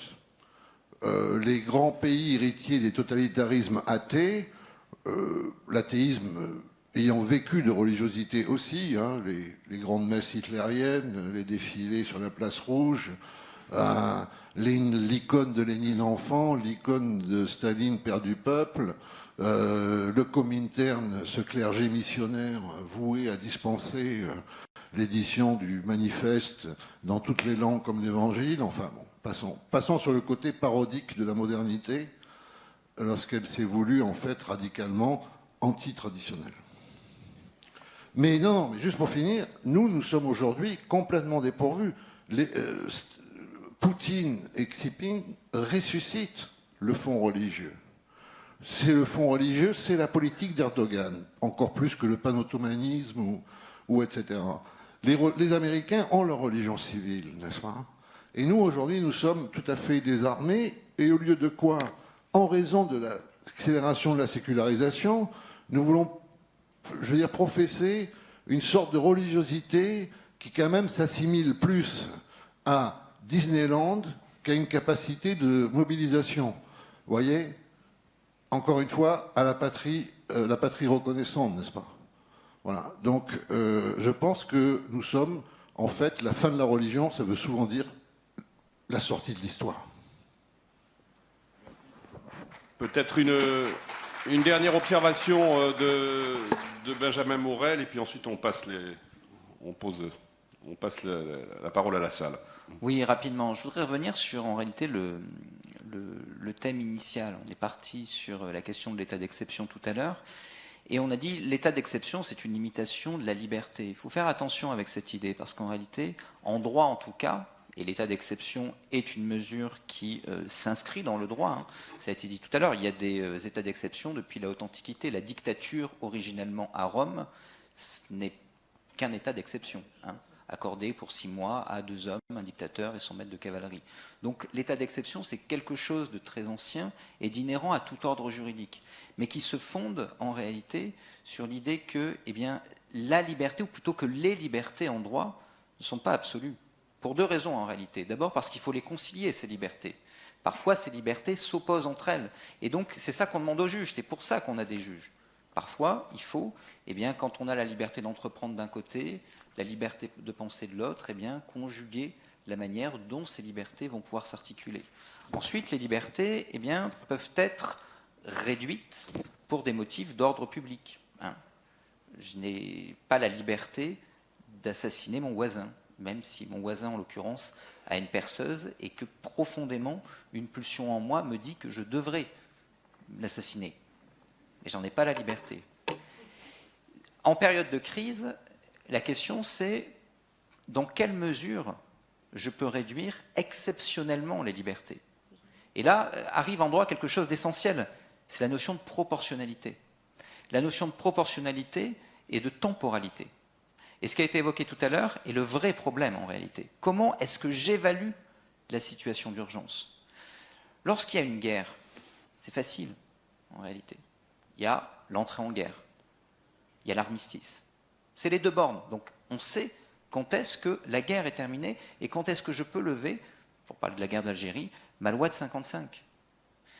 Quand j'ai affaire à du terrorisme, menace qui est une menace à la fois permanente et qui est une menace qui implique une intrusion extrêmement importante dans l'intimité des gens. Parce que lorsque j'ai quelqu'un qui se radicalise tout seul devant son écran, pour arriver à le détecter, j'ai besoin d'entrer dans son intimité de manière beaucoup plus grande que quand il s'agit de contrôler des foules dans le cadre d'une manifestation contre la guerre, etc. Les mutations de la menace, et à la fois en termes de temporalité et en termes, je dirais, de singularité, font qu'aujourd'hui, on a de facto, et de jure également, une restriction des libertés. Pas seulement en France, on a souvent tendance à dire, oui, alors il y a les méchants polonais, il y a les méchants hongrois, nous on est gentils, les Américains, ça dépend un peu du président, quand il s'appelle Robinette, ça va, il est un peu de chez nous. En revanche, quand il s'appelle Trump, là, il est très méchant. En réalité, quand vous regardez depuis le début des années 2000, l'ensemble des ordres juridiques occidentaux a conduit à une réduction de ce qu'on appelle les libertés publiques. L'ensemble, nous compris. La Grande-Bretagne, l'Italie, l'Allemagne, l'ensemble des ordres juridiques occidentaux ont eu une approche régressive en termes de liberté pour tenter de contrer ces nouvelles menaces. Donc la première question, c'est comment est-ce qu'on en sort? Et là, je dirais, la manière dont on a considéré qu'on devait en sortir, et c'est ça qui est extrêmement dangereux à mon avis, et c'est pour ça en effet, pour citer à nouveau Rousseau, les hommes peuvent tout perdre dans leur chaîne, y compris l'envie d'en sortir, c'est de faire entrer dans le droit commun l'état d'exception. En 2007, on a ce qu'on appelle la loi SILT. Qu'est-ce que c'est la loi SILT? C'est grosso modo, comment est-ce que je peux conjurer la menace terroriste sans la loi de 1955, sans la loi sur l'état d'urgence? Je prends les dispositions qui m'intéressent dans la loi de 55 et je les fais rentrer dans le droit commun. Celles dont je n'ai pas besoin, je ne les mets pas et je dis, je lève l'état d'exception. Sauf qu'en fait, je n'ai pas levé l'état d'exception. J'ai fait de l'état d'exception un état permanent.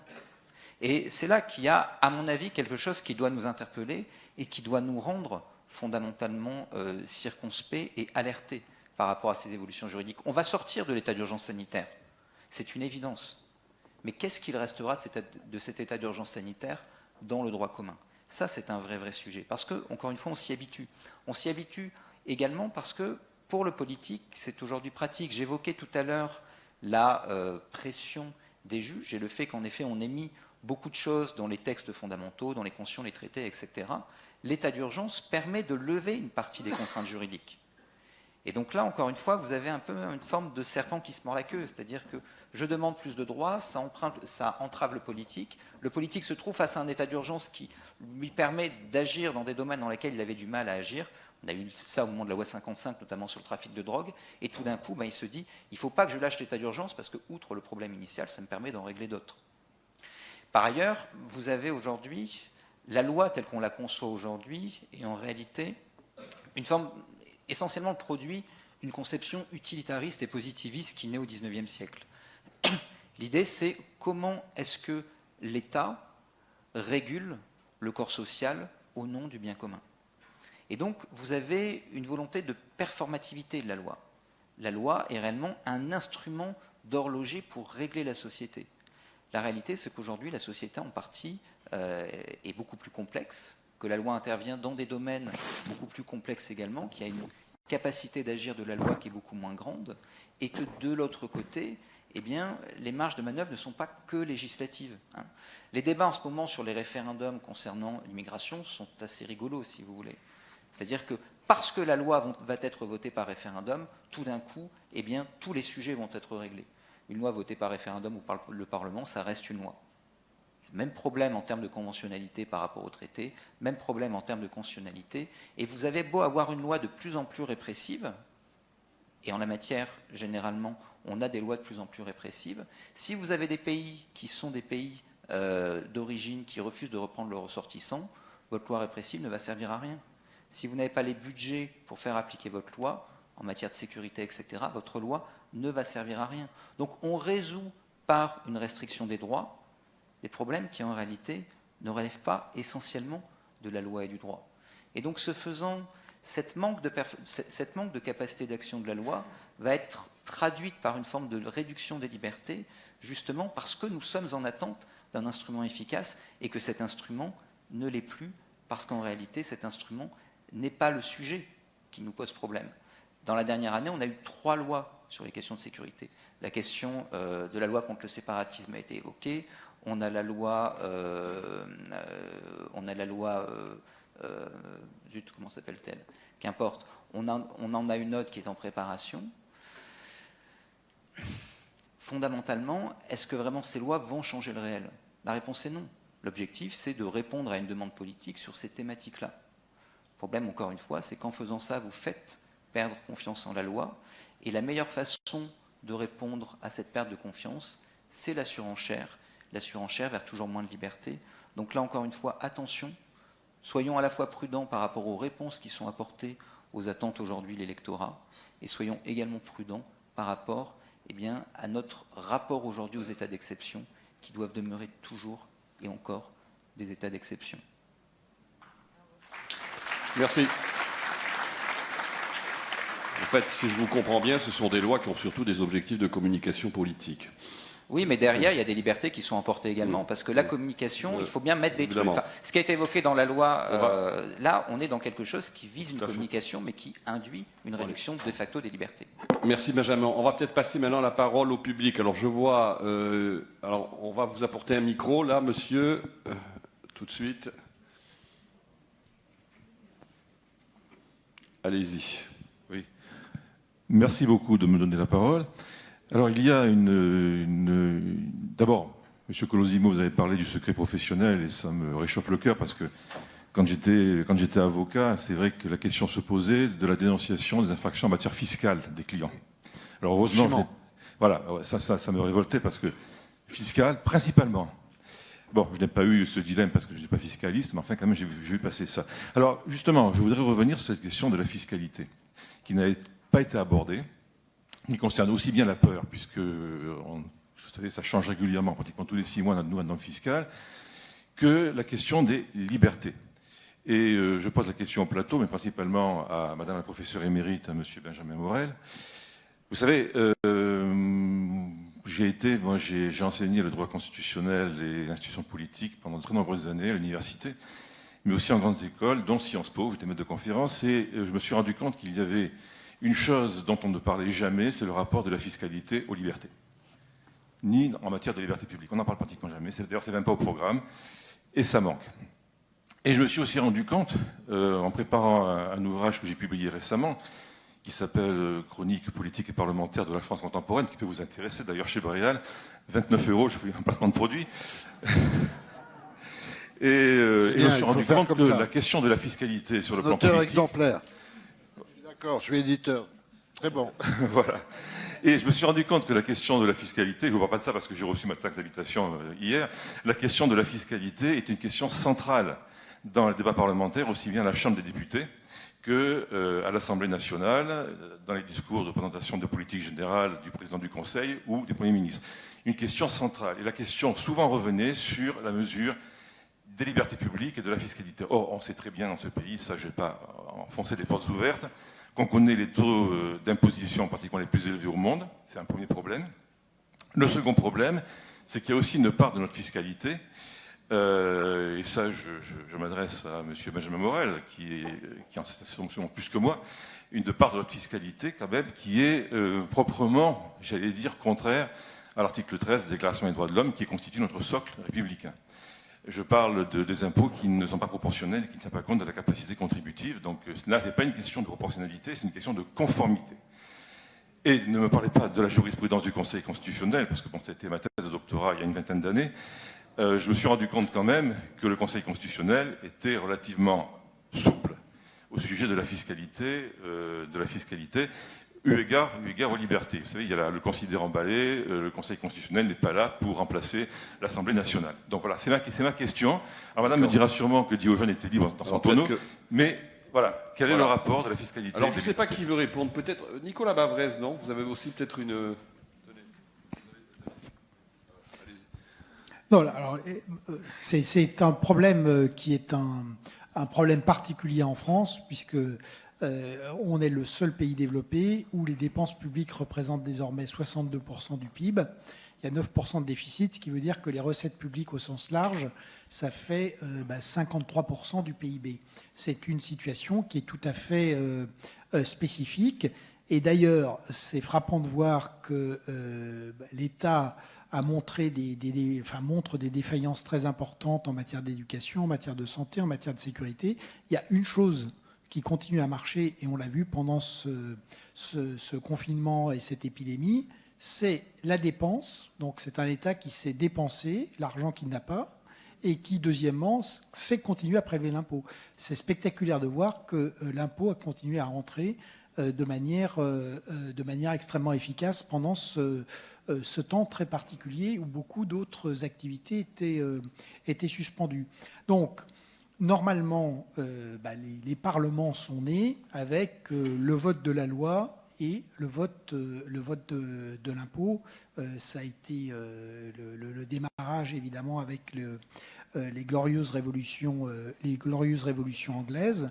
C'est vrai qu'en France, vous l'avez rappelé, le juge de l'impôt, c'est le Conseil d'État, et le Conseil d'État a toujours eu la volonté de préserver les recettes publiques.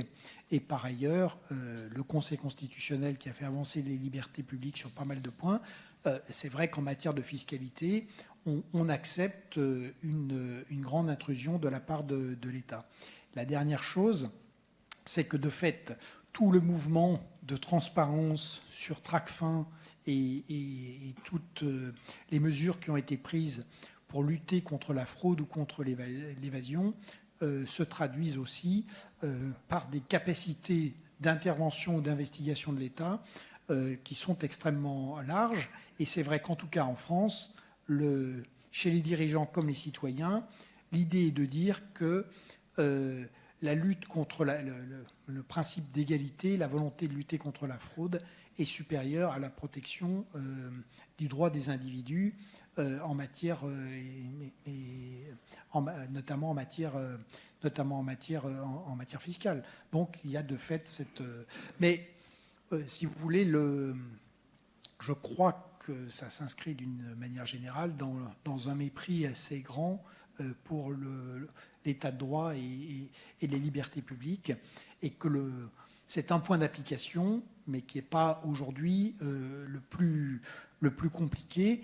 Le problème de la fiscalité française aujourd'hui, c'est d'abord un problème économique, c'est-à-dire qu'effectivement, en étant au taux maximum sur toutes les catégories d'impôts, eh ben, évidemment, on a tué la croissance. Hein. Donc, on a une croissance qui plafonne à 1%. Ce n'est pas la seule raison pour laquelle on est passé de 4% de croissance dans les années 70 à moins de 1% dans les années 2010. Mais c'est une des raisons qui, effectivement, y contribue. C'est vrai pour les individus. J'appelle votre attention que c'est surtout vrai pour les entreprises, hein, qui paient grosso modo, chez nous, 20% du PIB de charges et d'impôts, ce qui est pratiquement le double de la moyenne européenne. Court, pour qu'on puisse laisser encore du temps. Oui, non, très rapidement. Hein. Alors, je suis beaucoup moins spécialiste de droit fiscal que vous ne l'êtes. Hein. Pour le coup, pour ma part, enfin, vous avez fait votre thèse sur la fiscalité. Moi, je l'ai fait sur le Sénat. Je suis plutôt un spécialiste à l'origine du volet institutionnel collectivité territoriale. Mais il est vrai, en effet, que vous avez un sujet qui est un sujet ancien, qui est assez peu balisé par le droit. Hein. C'est-à-dire que, du point de vue constitutionnel, si on exclut la question du consentement à l'impôt, qui en réalité est assez facilement réglé par des questions institutionnelles, on a un droit qui, en soi, fait l'objet d'une garantie minimum par le Conseil constitutionnel, même si pour le coup, on a aujourd'hui des évolutions.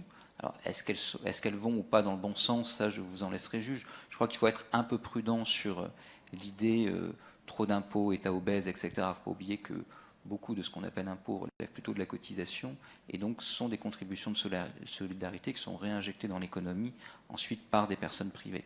Donc quand on voit l'État, c'est moins 3% de fonctionnaires depuis les années 2000, et derrière ces moins 3%, il y a des policiers, il y a des enseignants, il y a des juges.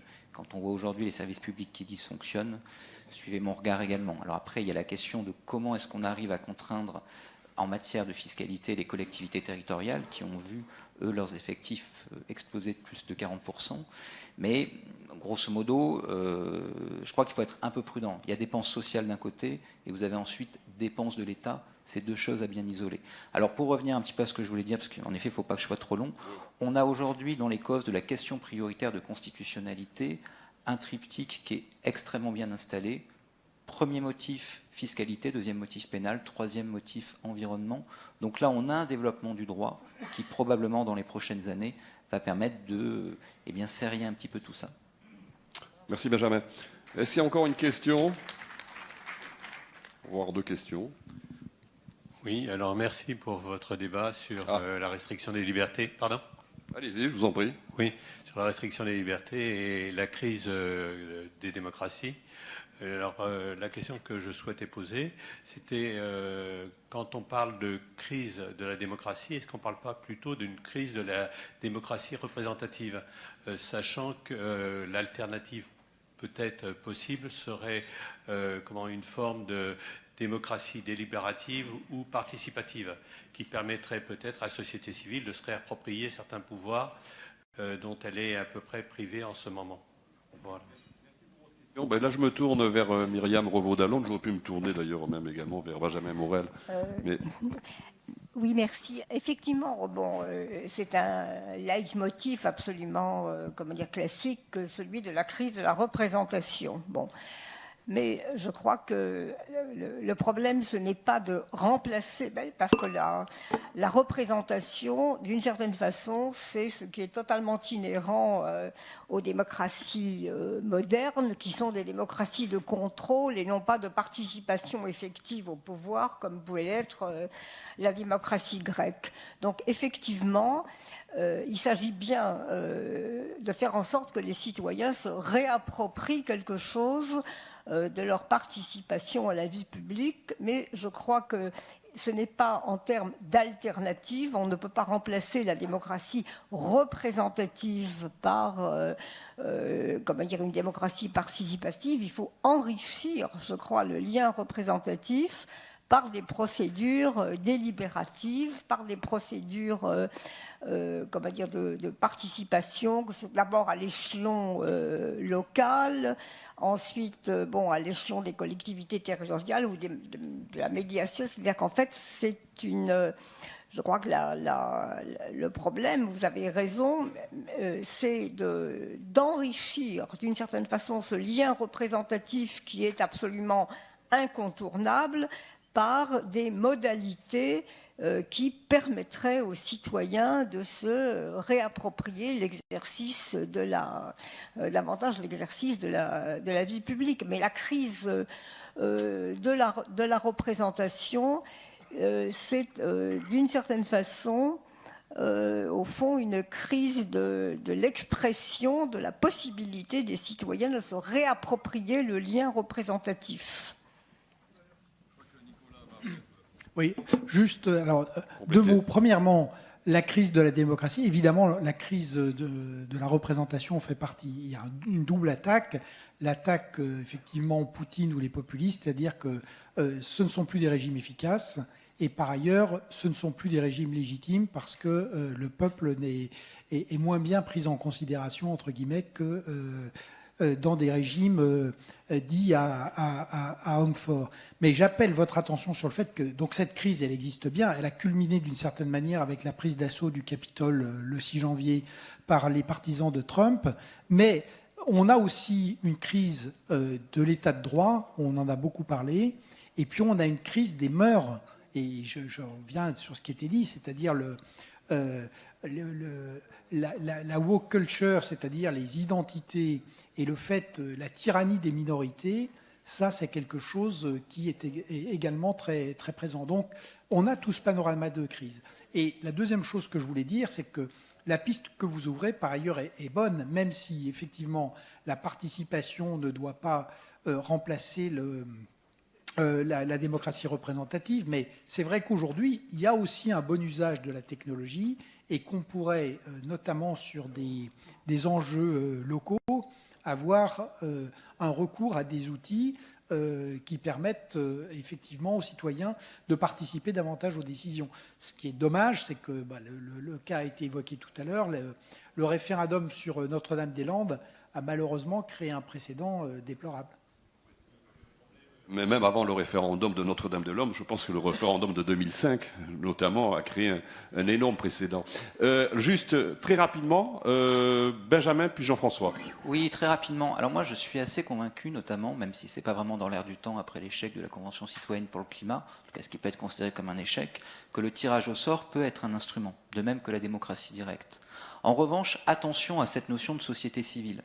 D'abord parce que ça n'existe pas, hein. Je ne sais plus qui disait la société civile, c'est l'inverse de la société militaire. Donc voilà, ça a un sens relativement limité. Et quand on parle de société civile généralement, on parle en réalité de la société civile organisée, c'est-à-dire du milieu associatif, etc. C'est très bien, hein, il faut s'engager, parfait. Mais en réalité, quand vous prenez la sociologie du milieu associatif, CSP+, classe moyenne supérieure. Et donc, si je suis un CSP+ engagé, que je vote, que j'ai part dans plusieurs associations, que j'ai d'abord, par ma formation, etc., des liens sociaux qui me permettent déjà d'avoir accédé au pouvoir, le fait d'écouter la société civile organisée, ce n'est jamais qu'écouter des personnes qui ont déjà des modalités d'accès au pouvoir, de modalités d'accès de communication avec le pouvoir. Donc en réalité, Manin disait que c'est une autre forme d'aristocratie, c'est une forme moderne d'aristocratie.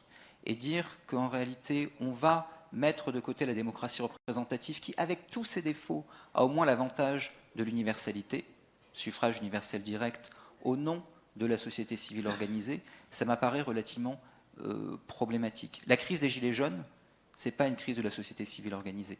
C'est au contraire une crise de la société inorganisée, des inaudibles en réalité. Donc là encore une fois, attention, la société civile et le peuple, c'est deux choses très différentes, même si évidemment on a besoin des deux. Ouais. Face à tant d'éminents experts, quitte à mettre les pieds dans le plat, je ne vois pas en quoi multiplier les instances d'opinion ça pourrait guérir, je dirais, la maladie endémique de la démocratie d'opinion. D'ailleurs, l'abstention, c'est aussi une opinion. C'est pas simplement une opinion sur quelque chose, c'est aussi une opinion sur un système. Moi, je pense que la démocratie pour la démocratie, comme seul horizon du politique, s'expose à des risques bien connus, détaillés par Tocqueville, n'est-ce pas ? Et que, par exemple, Tocqueville indiquait bien que le problème dans la démocratie, ce sont les vertus. En raison de la moyennisation, en quelque sorte, de l'opinion que ça implique. Donc je pense que nous ne sommes pas simplement dans un système démocratique en France, nous sommes dans un système républicain. La République, c'est très précisément qu'il y a du métapolitique. C'est-à-dire qu'il y a quelques principes historiques qui définissent une nation aussi, auxquels il faut être capable de faire recours lorsque cette nation est en danger. Et je crois que c'est remettre un peu de verticalité, certains diront un peu transcendant, je ne suis pas sûr que ce soit si transcendant, en tout cas c'est transcendantal, au sens où on ne peut pas se satisfaire, c'est l'épreuve que nous vivons, d'une existence politique qui aurait comme début, comme moyen et comme fin l'exercice démocratique. Ça n'a aucun sens au sens du sens symbolique. Merci Jean-François. Alors, je ne vais pas relancer le débat, parce que je pense que c'est un débat qui, d'ailleurs, pourra se poursuivre dehors de la table ronde numéro 4 de début de l'après-midi, sur ce que peut encore faire ou ne plus faire le politique. Et donc là, maintenant, je vais appeler Isabelle Jean-Lignon. Vous savez qu'il y a un petit sondage, une petite question qui est posée aux internautes, et elle va venir nous débriefer rapidement des résultats de ce petit sondage. Et puis ensuite, je passerai la parole à Jean-François Equili, qui doit se trouver quelque part et qui nous dira quelle est la suite du programme. Voilà.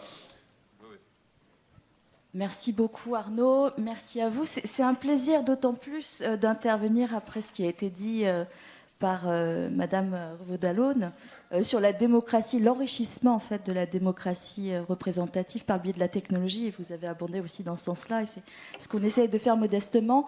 Et en fait, on a lancé, alors pas un sondage comme le fait très bien Polling Vox, mais en fait l'objectif c'est d'avoir une participation avec les internautes et avec la salle sur le thème de la liberté qui a suscité beaucoup de réactions. Et on s'en réjouit. L'idée c'était d'avoir un peu une forme d'ordre des priorités par rapport aux libertés. Et ce qui est arrivé en fait en top des priorités à préserver, puisque nous avions posé la question, je vais juste le rappeler assez rapidement. Selon vous, quelle liberté est-il indispensable de préserver ? Ce qui est arrivé dans l'ordre des priorités, c'est la liberté d'expression. Donc on voit bien qu'il y a quand même en creux cette notion vraiment d'exigence démocratique, et la liberté d'expression est complètement au cœur de ce qui s'était dit. Ensuite, on a une liberté qui est arrivée, c'est la liberté de circulation, qui a été citée à hauteur de 28%.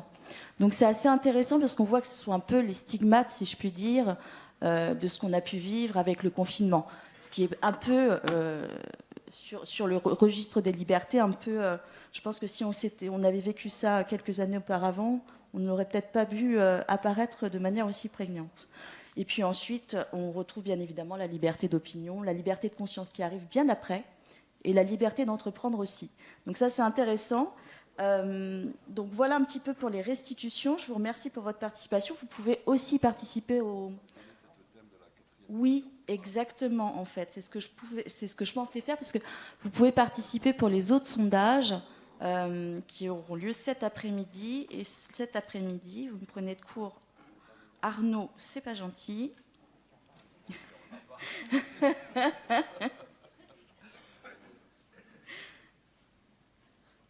Alors, donc pareil, toujours sur le petit QR code.